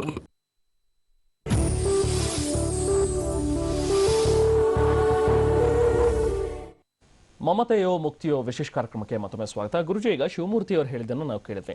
ಅಂದ್ರೆ ಅಂತ್ಯ ಸಂಸ್ಕಾರಕ್ಕೆ ಏನೇನು ವಿಧಿವಿಧಾನ ಮಾಡಬೇಕು ಅದನ್ನೆಲ್ಲವನ್ನೂ ಕೂಡ ಆತ ಮಾಡಿದ್ದಾನೆ. ಆದ್ರೆ ಎಕ್ಸೆಪ್ಟ್ ಬಾಡಿಯನ್ನ ಹೂಳೋದಕ್ಕೆ ಬಿಟ್ಟಿಲ್ಲ ಅಥವಾ ಸುಡೋದಕ್ಕೆ ಬಿಟ್ಟಿಲ್ಲ. ಆ ದೇಹ, ತಾಯಿಯ ದೇಹ ನನ್ನ ಜೊತೆ ಸದಾ ಇರಬೇಕು, ಮುಂದೊಂದು ದಿನ ಮತ್ತೆ ನಾನು ಅದಕ್ಕೆ ಜೀವ ತುಂಬಬಲ್ಲೆ, ಮತ್ತೆ 150 ವರ್ಷಗಳ ಕಾಲ ನನ್ನ ತಾಯಿ ನನ್ನ ಜೊತೆ ಇರಬಲ್ಲಳು ಅನ್ನೋದು ಆತನ ಒಂದು ಕಾನ್ಸೆಪ್ಟ್ ಆಗಿತ್ತಿಲ್ಲಿ. ಇದು ಬಹುಶಃ ಆತನ ಸ್ವಲ್ಪ ಮಾನಸಿಕ ಅಸ್ವಸ್ಥತೆ ಅಂತ ಹೇಳಬೇಕಾಗತ್ತೆ. ಯಾಕಂದ್ರೆ ಪ್ರಾಣ ಹೋದ್ಮೇಲೆ ಹಿಸ್ಟ್ರಿಯಲ್ಲೇ ಯಾವುದು ಪ್ರಾಣ ಬಂದಿರುವಂಥದ್ದು ಕೇಸಸ್ ಯಾವುದೂ ಇಲ್ಲ. ಎರಡನೇದಾಗಿ ಇಷ್ಟು ತಿಂಗಳಾದ ನಂತರ ತಿಂಗಳಾದ್ಮೇಲೆ ಮತ್ತೆ ಅವನೇನೋ ಹೇಳ್ತಾನೆ 105 ವರ್ಷ ಆಯುಸ್ಸಿತ್ತು ಅಂತ. ಆಯುಸ್ಸಿದ್ದಿದ್ರೆ ಆಕೆ ಹೋಗ್ತಾ ಇರಲಿಲ್ಲ. ಎಷ್ಟು ಆಯುಸ್ಸು ಹಣೆಯಲ್ಲಿ ಬರ್ದಿತ್ತೋ ಅಷ್ಟೇ ಇದ್ದಿದ್ದು, ಅಷ್ಟಕ್ಕೆ ಹೋಗಿದ್ದಾರೆ ಅಂತ. ಸ್ವಲ್ಪ ಮಟ್ಟಿಗೆ ಪಾಪ ಪ್ರೀತಿ ಸಿಕ್ಕಾಪಟ್ಟೆ ಜಾಸ್ತಿ ಇಟ್ಕೊಂಡಿದ್ದಾನೆ. ಅದು ತಪ್ಪು ಅಂತ ಹೇಳಲ್ಲ, ಬಟ್ ಅದು ವ್ಯಾಮೋಹಕ್ಕೆ ತಿರುಗಬಾರ್ದು. ಸೊ ಪ್ರಾಕ್ಟಿಕಲ್ ಆಗಿ ಇರಬೇಕಾಗತ್ತೆ. ಅದಕ್ಕೆ ಕೃಷ್ಣ ಭಗವದ್ಗೀತೆಯಲ್ಲಿ ಏನು ಹೇಳ್ತಾನೆ ಅಂದರೆ, ಸುಖ ದುಃಖ ಸಮೀಕೃತ ಲಾಭ ಲಾಭೋ ಜಯ. ದುಃಖ ಪಟ್ಟರೆ ಸಿಕ್ಕಾಪಟ್ಟೆ ಕುಗ್ಗಿ ಕೊರಗಬೇಡ, ಸುಖ ಪಟ್ಟರೆ ಸಿಕ್ಕಾಪಟ್ಟೆ ಇದಾಗಬೇಡ ಅಂತ ಹೇಳ್ತಾನೆ. ಸೊ ಯಾವಾಗ ಸಮವಾಗಿ ವೀಕ್ಷಣೆ ಮಾಡ್ತೀವೋ ಸಮತ್ವಂ ಯೋಗ ಮುಚ್ಚತೆ ಅಂತಂದರೆ ಬ್ಯಾಲೆನ್ಸ್ಡ್ ಆಗಿರ್ತೀವಿ ಅಂತ. ಸೊ ಫಸ್ಟ್ ಪಾಯಿಂಟ್ ಏನಂದರೆ, ಈತ ಹೇಳೋದ್ರಲ್ಲಿ ಯಾವುದೂ ಹುರುಳಿಲ್ಲ. ಆತ ಏನೇ ಮಾತಾಡಿದ್ರು ಖಂಡಿತವಾಗಿ ಅದರಲ್ಲಿ 1% ಫ್ಯಾಕ್ಟ್ ಅನ್ನೋದಿಲ್ಲ. It's A shear case of extreme mental imbalance ಅಂತ ಹೇಳ್ಬೇಕು. ಯಾಕಂದ್ರೆ 9 ಅಡಿ ಆಳ ಗುಂಡಿ ತೋಡ್ತಾನೆ, ಅದ್ರಲ್ಲಿ ಪೆಟ್ಟಿಗೆ ಇಟ್ಬಿಟ್ಟು ತೂಗ್ತಾನೆ ಡೈಲಿ ಅಂತೇಳಿ. ನೋಡಿ, ನಮ್ಮ ಭಾರತದಲ್ಲಿ ಒಂದು ವಿಷಯ ಅಂತ ನಾವು ಒಪ್ಕೊಳ್ಳೇಬೇಕು. 3 ತಿಂಗಳು ಹೆಣ ಕೋಳಿದೆ ಇದೆ ಅಂದ್ರೆ ಏನಿರಬಹುದು? ಗಾಜಿನ ಪೆಟ್ಟಿಗೆ ಅಂತ ಹೇಳ್ದ. ಏರ್ ಒಳಗಡೆ ಇನ್ಫ್ಲೋ ಔಟ್ಫ್ಲೋ ಇಲ್ಲದೆ ಇರುವಂತದ್ದು ಇಲ್ಲ. ಒಂದು ಸಿಂಪಲ್ ಹೇಳ್ತೀನಿ ಏನಂದ್ರೆ, ಇವಾಗೆಲ್ಲ ನೀವು ಕೆಲವೆಲ್ಲ ಸಂತರು ತೊಗೊಂಡ್ರೆ ಮಹಾತ್ಮರದು ಹಿಂದಿನ ಕಾಲದ್ದು 1-2-3 ಕೇಸ್ ಆ ರೀತಿಲಿದೆ. ಬಟ್ ಇಲ್ಲೇ ಏನಾಗುತ್ತೆ ಅಂದ್ರೆ, ನನಗೆ ಬಹಳ ಸ್ಪಷ್ಟವಾಗಿ ಅನ್ಸೋದು ಅದಕ್ಕೇನೋ ಒಂದು ಪ್ರಿಸರ್ವೇಟಿವ್ ಹಾಕಿರ್ಬೋದು ಅಂತ. ಯಾಕಂದ್ರೆ ಆತ 2 ಲಕ್ಷ ಖರ್ಚು ಮಾಡಿದ್ದೇನೆ ಅನ್ನುವಂಥದ್ದನ್ನ ಖರ್ಚು ಮಾಡಿದ್ಮೇಲೆ ಪ್ರಿಸರ್ವೇಟಿವ್ ವ್ಯಾಮೋಹ ಇತ್ತು ನೋಡಿ, ದೇಹ ಇಲ್ಲಿ ನಷ್ಟ ಹೋಗುತ್ತೋ ಅಂತ ಒಂಥರ ಹೆದರಿಕೆ ಇತ್ತಲ್ಲ, ಅದಕ್ಕೆ ಬಹುಶಃ ಪ್ರಿಸರ್ವೇಟಿವ್ ಅಂತ ಖಂಡಿತವಾಗಿ ಹಾಕಿದ್ದಾನೆ. ಸೊ ಇಲ್ಲಿ ಪ್ರಾಕ್ಟಿಕಲ್ ಆಗಿ ಈತನ ಪ್ರೀತಿ ಎಲ್ಲೇ ಮೀರಿ ಹೋಗ್ಬಿಟ್ಟಿದೆ. ಇವಾಗ ಭಗವದ್ಗೀತೆ ಕೃಷ್ಣ ಏನು ಹೇಳ್ತಾನೆ ಅಂದರೆ, ಕಾಮಾದ್ಭವತಿ ಕ್ರೋಧ, ಕ್ರೋಧಾದ್ಭವತಿ ಸಮೋಹ, ಸಮೋಹಾತ್ ಸ್ಮೃತಿ ವಿಭ್ರಮ, ಸ್ಮೃತಿ ಭ್ರಂಶಾತ್ ಬುದ್ಧಿ ನಾಶವು, ಬುದ್ಧಿ ನಾಶಾತ್ ಪ್ರಣಶ್ಯತಿ ಅಂತ ಇಲ್ಲಿ ಆ ರೀತಿಯಲ್ಲಿ ಆಗ್ಬಿಟ್ಟಿದೆ. ಎಲ್ಲ ಮೆಂಟಲ್ ಬ್ಯಾಲೆನ್ಸು ಯದ್ವಾ ತದ್ವಾ ಇದಾಗ್ಬಿಟ್ಟಿದೆ. ಇಲ್ಲಿ ಇನ್ನೊಂದು ವಿಷಯ ಭಾಳ ಇಂಪಾರ್ಟೆಂಟ್ ಅಂದರೆ, 3 ತಿಂಗಳು ಇಟ್ಕೊಂಡಿದ್ರೆ ಈ ಬೇರೆ ಮಕ್ಕಳು ಯಾಕೆ ಯಾರು ಬರಲಿಲ್ಲ? ವಿಷಯನೇ ಹೇಳಿಲ್ವೇನೋ ಮೇ ಬಿ. ಇವಾಗ ಮಾತಾಡೋದು ನೋಡಿ, ತಿಂಗಳಲ್ಲೇ ಸತ್ತಿರೋ ವಿಷಯ ಗೊತ್ತಿತ್ತು ಗ್ರಾಮಸ್ಥರಿಗೆ, ಆಗದೆ ಇರಲ್ಲ ಆಬ್ವಿಯಸ್ಲಿ. ಹೌದು, ಇಲ್ಲ ಮಿಕ್ಕಿದ ಮಕ್ಕಳು ಕಂಪ್ಲೀಟ್ ಕನೆಕ್ಷನ್ ಕಟ್ ಆಗಿರ್ಬೋದು. ಇಲ್ಲ ಇವನಿಗೆ ಏನ್ ಹೇಳಿದ್ರು ನಾವು ಕೇಳೋದು, ಇನ್ಯಾರು ಹೇಳಿದ್ರು ಸ್ವಾಮೀಜಿ ಲೈಫ್ ಲೀಡ್ ಮಾಡ್ತಾ ಇದ್ದಾರೆ ಅಂತೇಳಿ. ಸೊ ಇದೇನಂದ್ರೆ ಬಹುಶಃ ಏನಾದ್ರು ಒಂದು ಬಹಳ overly high level of fancy thinking ಅಂತ ಹೇಳ್ತೀವಿ ನೋಡಿ, ಆ ರೀತಿಯಲ್ಲಿ ಹೋಗಿ ಈ ಥರ ಮಾಡಿರೋದು. ಇಲ್ಲಿ ನಾವು ಆತ್ಮಕ್ಕೆ ಸಂಬಂಧಪಟ್ಟಂತೆ ಮಾತಾಡಬೇಕು ಅಂತಂದರೆ, ನಮ್ಮ ಗ್ರಂಥಗಳಲ್ಲಿ ಏನು ಹೇಳ್ತಾರೋ ಅದನ್ನು ನಾವು ನಿರ್ಲಕ್ಷ್ಯ ಮಾಡೋಕ್ಕಾಗೋದಿಲ್ಲ. ಯಾಕಂದರೆ ಗರುಡ ಪುರಾಣ ಎಲ್ಲ ಭಾಳ ಮಹಾತ್ಮರು ಬರೆದಿರೋದು, ಮತ್ತು ಸಾಕಷ್ಟು ರಿಸರ್ಚ್ ನಡೆದಿದೆ. ಯಾಕಂದರೆ ನನ್ನ ಓನ್ ಕೇಸಲ್ಲೇ ನಮ್ಮ ದೊಡ್ಡ ಬ್ರದರ್ ಒಬ್ಬರು 63ನೇ ಇಸ್ವಿಲಿ ತೀರ್ಕೊಂಡ್ಬಿಟ್ರು. ಅವ್ರ ಜೊತೆಲಿ ಸ್ಪಿರಿಟ್ ಕಾನ್ಫರೆನ್ಸ್ ಆಗಿರೋದು ಕೆಲವು ಡೀಟೇಲ್ಸ್ ಎಲ್ಲ ಸಿಕ್ಕಿದೆ ನನಗೆ. ಪ್ಲಸ್ ನಾನು ಅದ್ರಲ್ಲಿ ಭಾಗಿಯಾಗಿದ್ದೆ. ಅವಾಗ 10 ವರ್ಷ ವಯಸ್ಸು ನನಗೆ, 63ನೇ ಇಸ್ವಿಯಲ್ಲಿ. ಸೊ ಇಲ್ಲಿ ಏನಾಗುತ್ತೆ ಅಂದರೆ, ಈತ ಮಾಡಿರೋದು ಖಂಡಿತವಾಗಿ ತಪ್ಪು, ಮತ್ತು ಪ್ರಕೃತಿಯನ್ನು ಅದು ಕೆಡ್ಸತ್ತದು. ಇಂಬ್ಯಾಲೆನ್ಸ್, ಇಕಲಾಜಿಕಲ್ ಬ್ಯಾಲೆನ್ಸ್ ಇಂಬ್ಯಾಲೆನ್ಸ್ ಅಂತ ಕ್ರಿಯೇಟ್ ಮಾಡುತ್ತೆ. ಅದಕ್ಕೆ ಇವಾಗ ಈತ 3 ತಿಂಗಳು ಇಟ್ಕೊಂಡು ಸಂಸ್ಕಾರಗಳು ಏನು ಮಾಡ್ತಾರೆ ಅನ್ನೋದು ಮುಖ್ಯ ಅಲ್ಲ, ಅದು ದಹನ ಆಗ್ಬಿಡ್ಬೇಕು ಅಥವಾ ಪಂಚಭೂತಗಳಲ್ಲಿ ಅಂದರೆ ವ್ಯಾನಿಷ್ ಆಗ್ಬಿಡ್ಬೇಕು, ಡಿಸ್ಇಂಟಿಗ್ರೇಟ್ ಆಗ್ಬಿಡ್ಬೇಕು. ಅದಕ್ಕೆ ಯಾವುದು ಕಾರ್ಯಗಳು ಕರ್ಮಗಳು ನೆಸಿಟಿ ಇಲ್ಲ. ಕರ್ಮಗಳು ಮಾಡೋದ್ರಿಂದನೇ ಮುಕ್ತಿ ಸಿಗುತ್ತೆ ಅಂತ ಹೇಳೋದು ಬಹಳ ತಪ್ಪಾಗುತ್ತೆ. ಬಟ್ ಆ ಬಾಡಿ ಡಿಸ್ಟ್ರಾಯ್ ಆಗ್ಬಿಡಬೇಕು, ಬಿಕಾಸ್ ಇಟ್ ಇಸ್ ಲೈಫ್ಲೆಸ್ ಅಂತ. ಸೊ ಯಾವಾಗ ಅವನು ಅದಕ್ಕೋಸ್ಕರ ಸೇವ್ ಮಾಡ್ಕೊಂಡಿರ್ತಾನೋ, ಗ್ರಂಥಗಳ ಪ್ರಕಾರ ಏನು ಹೇಳ್ತಾರೆ ಅಂದರೆ ಆ ಆತ್ಮ ಅದಕ್ಕೆ ಪ್ರವೇಶ ಮಾಡೋದಕ್ಕೆ ಪ್ರಯತ್ನ ಪಡ್ತಾ ಇರ್ಬೋದು ಅಂತ. ಸಕ್ಸಸ್ ಆಗುತ್ತಲ್ವ ಅದು ಬೇರೆ ಸಮಾಚಾರ. ಆವಾಗ ಆತ್ಮಕ್ಕೆ ಅಶಾಂತಿ ಅಂತ ಉಂಟಾಗತ್ತೆ. ಅಶಾಂತಿ ಅಂತ ಉಂಟಾದಾಗ ನೆಗೆಟಿವ್ ವೈಬ್ರೇಷನ್ಸ್ ಕ್ರಿಯೇಟ್ ಮಾಡಿ ಯಾರು ಮಕ್ಳು ಇರ್ತಾರೋ, ಯಾರು ಮಕ್ಳು ಇದಕ್ಕೆ ಕಾರಣ ಆಗಿರ್ತಾರೋ ಅವ್ರಿಗೆ ನೆಗೆಟಿವ್ ಎಫೆಕ್ಟ್ಸು ಜಾಸ್ತಿ ಆಗ್ತಾ ಹೋಗುತ್ತೆ. ಬಹುಶಃ ಅದರಿಂದ ಈತನಿಗೆ ಮೆಂಟಲ್ ಇಂಬ್ಯಾಲೆನ್ಸ್ ಇನ್ನೂ ಜಾಸ್ತಿ ಆಗಿರ್ಬೋದು. May be. ಎಸ್ ಗುರುಜಿ, ಮತ್ತಷ್ಟು ಚರ್ಚೆ ಮುಂದುವರ್ಸೋಣ. ಗುರುಜಿ ನೋಡಿ, ಸತ್ತು ಮತ್ತೆ ಹುಟ್ಟಕ್ಕೆ ಸಾಧ್ಯ ಇಲ್ಲ, ದಾಖಲೆ ಇಲ್ಲ ಅಂತ ಗುರುಜಿಯವರು ಹೇಳಿದ್ರು. ಅಂದ್ರೆ ದಾಖಲೆಗಳಿದೆ, ಇಷ್ಟು ತಿಂಗಳ ನಂತರ, ಯಾಕಂದ್ರೆ ತಿಂಗಳು ಮೇ ಬಿ 1 or 2 days ಆ ಥರದ್ದೆಲ್ಲ ಕೇಸಸ್ ಇದೆ. ಪ್ರಭುಜಿ ಠಕ್ಕರ್ ಅಂತ ಒಬ್ಬರಿದ್ರು ಮಹಾರಾಷ್ಟ್ರನಲ್ಲಿ, ವಾಸ್ ಎ ಇಂಡಸ್ಟ್ರಿಯಲಿಸ್ಟ್. ಓಂ ಪ್ರಭು ಶಾಂತಿ ಅನ್ನೋ ಟೆಕ್ನಿಕ್ನ ಹೇಳ್ಕೊಟ್ಟಿದ್ದಾರೆ ಅವರು. ಹಿ ಡೈಡ್ ಟ್ವೈಸ್, 2 ಸಲ ವಾಪಸ್ ಮತ್ತೆ ಹುಟ್ಟು ಬಂದು ನಂಗೆ ಅಸೈನ್ಮೆಂಟ್ ಕೊಟ್ಟು ದೇವರು ವಾಪಸ್ ಕಳಿಸಿಯಾನೆ, I need to do my duties ಅಂತ ಹೇಳಿ ಓಂ ಪ್ರಭು ಶಾಂತಿ ಅನ್ನೋ ಸಿಂಪಲ್ ಹವನಾನ ಹೇಳ್ಕೊಡೋಗೆ ಪ್ರಮೋಟ್ ಮಾಡಿದ್ದಾರೆ. He was A living legend and example for this. ಇನ್ನೊಂದು, ಈಗ ಆಯಸ್ಸು ಮುಗಿಯೋ ತನಕ ಸಾಯೋಲ್ಲ ಅಥವಾ ಅದು ಮುಗಿದ ತಕ್ಷಣ ಸತ್ತೋಗ್ಬೇಕು ಅನ್ನೋದು ಕೂಡ ತಪ್ಪು ಅಂತ ಕೆಲವು ಸಲ ಅನ್ಸುತ್ತೆ. ಯಾಕೆಂದರೆ ಒಂದು ಪ್ರೇತಾತ್ಮ ಒಬ್ಬ ವ್ಯಕ್ತಿಯನ್ನು ಸೇರಿತು ಅಂತ ಇಟ್ಕೊಳ್ಳಿ, ನಮ್ಮ ಪ್ಲ್ಯಾನ್ ಆಫ್ ಲೈಫ್, ನಮ್ಮ ಹಾರ್ಸ್ಕೋಪ್ ಚೇಂಜ್ ಆಗುತ್ತಾಗ ಪ್ರೇತಾತ್ಮದ ಇನ್ಫ್ಲೂಯೆನ್ಸಿಂದ ನಮ್ಮ ಪ್ಲ್ಯಾನ್ ಆಫ್ ಲೈಫ್ ಚೇಂಜ್ ಆಗಿ ಅಕಾಲ ಮೃತ್ಯುಗೆ ನಾವು ಈಡಾಗೋಕ್ಕೆ ಸಾಧ್ಯ ಇದೆ. It's possible. So influence of the other mind also should be taken care of. ಇನ್ನು ಆ ವ್ಯಾಮೋಹ ನಿಜ, ಒಂದು ಕೆಮಿಕಲ್ ಇಂಬ್ಯಾಲೆನ್ಸ್ ಮೆದುಳಲ್ಲಾದಾಗ ಅಲೋಪತ್ಸ್ ಹೇಳ್ದಂಗೆ ಒಂದು ಮೆಂಟಲ್ ಡಿಸಾರ್ಡರು ಇತ್ಯಾದಿಗಳು ಹೇಳ್ತಾರೆ. ಬಟ್ ಆ ಕೆಮಿಕಲ್ ಇಂಬ್ಯಾಲೆನ್ಸ್ ಯಾಕಾಯಿತು ಅಂತ ನೀವು ಕೇಳಿ ಗೊತ್ತಿಲ್ಲ ಅಂತಾರೆ. ಅದಕ್ಕೆ ಕಾರಣ 2. ಒಂದು ಹಿಂದಿನ ಜನ್ಮದ ಇನ್ಫ್ಲೂಯೆನ್ಸ್, ಮತ್ತೊಂದು ಪ್ರೇತದ ಇನ್ಫ್ಲೂಯೆನ್ಸ್. Very dominating. 2 ಮನಸ್ಸಿಗೆ ಸಂಬಂಧಪಟ್ಟಿದ್ದು. 2 ನಮ್ಮ ಮನಸ್ಸನ್ನು ದಬ್ಬಾಳಿಕೆಯಿಂದ ಹಿಡ್ಕೊಳ್ಳುತ್ತೆ. ಉದಾಹರಣೆಗೆ ನನ್ನ ಮನಸ್ಸಾದರೆ ಪ್ರೇತಾತ್ಮಕ್ಕೂ ಒಂದೊಂದು ಮನಸ್ಸು ಅಂತಿರುತ್ತೆ. ಆ ಮನಸ್ಸು ನಮ್ಮ ಮನಸ್ಸನ್ನು ದಬ್ಬಾಳಿಕೆಯಿಂದ ಹಿಡಿದು it will rule this body. And influence of the past life ಭಾಳ ಭಾಳ ಡಾಮಿನೇಟಿಂಗ್. ಒಂದು 10 ಕೇಸ್ ಹಿಸ್ಟ್ರೀಸ್ ಬೇಕಾದ್ರೆ ಐ ಕ್ಯಾನ್ ಪ್ರೆಸೆಂಟ್. ಅಸ್ಟಾನಿಷಿಂಗ್ ಆ್ಯಂಡ್ ಸತ್ಯವಾಗ್ಲೂ ಈಗಲೂ ಆ ವ್ಯಕ್ತಿಗಳು ಇದ್ದಾರೆ. ಅದ್ರ ಬಗ್ಗೆ ನಾನು ಹೇಳಕ್ಕೆ ಇಷ್ಟಪಡ್ತೀನಿ. ಅದನ್ನೇ ನಾವು ಕರ್ಮಾನುಸಾರವಾಗಿ ಅಂತ ಹೇಳೋದು. ಕರ್ಮಾನುಸಾರ ಇದೆ, ಅದನ್ನ ಚೇಂಜು ಮಾಡ್ಕೋಬಹುದು, ಅದನ್ನ ಕಂಟಿನ್ಯೂ ಮಾಡ್ಕೋಬಹುದು. It can be done. ಇಲ್ಲಿ ಒಂದು ಸ್ಮಾಲ್ ರಿಕ್ವೆಸ್ಟ್. ಆಯಸ್ಸು ಅನ್ನೋದು ಆನೆಸ್ಟ್ಲಿ ಸ್ಪೀಕಿಂಗು ನಾನು 36 ವರ್ಷ ಅನ್ಬೋದಿಲ್ಲ. ಯಾಕಂದರೆ ಭಾಳ ಕೇಸಸ್ ಪ್ರಿಡಿಕ್ಟ್ ಮಾಡಿ ನಾನು ದಾಖಲೆಗಳು ಇಟ್ಕೊಂಡಿದ್ದೀನಿ. ಆಯಸ್ಸು ಅನ್ನೋದು ಬದಲಾವಣೆ ಮಾಡೋಕ್ಕೆ ಯಾವುದೇ ಕಾರಣಕ್ಕಾಗಲ್ಲ. ಮಗು ಹುಟ್ಟಿದ ತಕ್ಷಣ ಮಗುಗೆ ಆಯಸ್ಸು ಎಷ್ಟು ಅಂತ ನಿರ್ದಿಷ್ಟವಾಗಿ ನಾವು ಹೇಳ್ಬೋದು. ಬಟ್ ಅದರಲ್ಲಿ ಅಕಾಲಿಕ ಮರಣ, ಅನ್ಯಾಚುರಲ್ ಡೆತ್ ಅಂತ ಬರುತ್ತೆ, ಅದೂ ಸಿಗ್ನಿಫೈ ಆಗಿರುತ್ತೆ. ಈತ ಆಕ್ಸಿಡೆಂಟ್ ಅಲ್ಲೇ ಹೋಗ್ತಾನೆ ಅಂತ ಬಹಳ ಸ್ಪಷ್ಟ. ಅಂದ್ರೆ ಈತನ ಆಯಸ್ಸು ಸುಮಾರು ಒಂದು 50-60 ವರ್ಷ ಇದೆ ಅಂದ್ರೆ ಆತ ಅಕಾಲಿಕವಾಗಿ 30 ವರ್ಷದಲ್ಲಿ ಮರಣ ಹೊಂದಬಹುದು ಅನ್ನೋದು ಕೂಡ ಪ್ರೆಡಿಕ್ಷನ್ ಇರುತ್ತೆ. ಇವಾಗ ಒಂದು ಎಕ್ಸಾಂಪಲ್, ತಮಿಳ್ನಾಡಲ್ಲೇ ನಾಗರ್ಕೋಯಿಲಲ್ಲಿ ಒಬ್ರು ರೈತರಿದ್ದಾರೆ, ಬಹಳ ದೊಡ್ಡ ರೈತರು. ಲೇಟೆಸ್ಟ್ ಟೆಕ್ನಾಲಜಿ ಎಲ್ಲ ಯೂಸ್ ಮಾಡ್ಕೊಂಡು ಅವರು ಲ್ಯಾಂಡ್ಸ್ ಇದು ಮಾಡ್ತಾ ಇದ್ದಾರೆ, ಅಗ್ರಿಕಲ್ಚರ್ ಮಾಡ್ತಾ ಇದ್ದಾರೆ. ಅವ್ರ ಮಗಂದು ಜಾತಕ ತಂದು ನನಗೆ ಸುಮಾರು 10 ವರ್ಷದಿಂದ ತಂದಿದ್ರು. ಈತ MBBS ಹೋಗ್ಬೇಕು, ಇಂಜಿನಿಯರಿಂಗ್ ಹೋಗ್ಬೇಕು, ಸ್ವಲ್ಪ ಡೌಟಲ್ಲಿದೆ, ಸ್ವಲ್ಪ ದಯವಿಟ್ಟು ಇದು ಮಾಡಿ ಅಂತ. ನಾನು ಹೇಳಿದೆ 3 ದಿವಸ ಆತನ್ನು ನೀವು ದಯವಿಟ್ಟು ಮನೆಯಿಂದ ಈಚೆ ಕಳಿಸ್ಬೇಡಿ. ಇವಾಗ ಏನು ಓದಬೇಕು ಅಂತ ಖಂಡಿತವಾಗಿ ನಾನು ಹೇಳೋದಿಲ್ಲ. ಯಾಕೆಂದರೆ ಇದು ಕೆಲವು ಸಿಂಪಲ್ ಮ್ಯಾಥಮೆಟಿಕಲ್ ಫಾರ್ಮುಲ ಥರ ಕೆಲವು ರೂಲ್ಸ್ ವರ್ಕ್ ಆಗುತ್ತೆ. ರಾಹು ದಶ ಕುಜಭುಕ್ತಿ ಅಂತ ನಡೀತಾ ಇದೆ. ಈ ಕೆಲವು ಪ್ಲಾನೆಟರಿ ಪೊಸಿಷನ್ನಿಂದ ಈತನಿಗೆ ಆಯಸ್ಸು ಭಾಳ ಕೆಟ್ಟದಾಗಿದೆ, ಆಕ್ಸಿಡೆಂಟ್ ಆಗೋದು ಇಂಡಿಕೇಶನ್ಸ್ ಇದೆ. ಅದಕ್ಕೆ ಖಂಡಿತವಾಗಿ ಈತನ ಹೊರಗಡೆ ಕಳಿಸ್ಬೇಡಿ. ಆ ಪೀರಿಯಡ್ ದಾಟಿದ ಮೇಲೆ ಬೈ ಚಾನ್ಸ್ ಏನಾದರೂ ಅದೃಷ್ಟವಶಾತ್ ಇದ್ದರೆ ಆವಾಗ ಏನು ಪ್ರಾಬ್ಲಮ್ ಇರೋದಿಲ್ಲ. ಈತನಿಗೆ ಆಯಸ್ಸು ಮುಗಿದೋಗಿದೆ ಅಂತ ಭಾಳ ಸ್ಪಷ್ಟವಾಗಿ ಹೇಳಿದೆ. ಅವರು ನನ್ನ ಮಾತು ಕೇಳಲಿಲ್ಲ. ಅವ್ರ ಲೆಟ್ರು ಬರೆದಿದ್ದಾರೆ, ಅದು ಇಟ್ಕೊಂಡಿದ್ದೀನಿ. ಈ ಥರದ್ದು 100 ಲೆಟ್ರ್ ಇಟ್ಕೊಂಡಿದ್ದೀನಿ. ಆವಾಗ ಆತ ಏನು ಮಾಡ್ದ ಅಂದರೆ, ಒಂದು ಫ್ರೆಂಡು ಮದುವೆಗೆ ಅಂತ ಈ 3 ದಿವಸ ಬೇಡ ಅಂತ ಹೇಳಿದ್ರು ನೋಡಿ, ಬಸ್ಸಲ್ಲಿ ಟ್ರಾವೆಲ್ ಮಾಡ್ಕೊಂಡು ಹೋದ.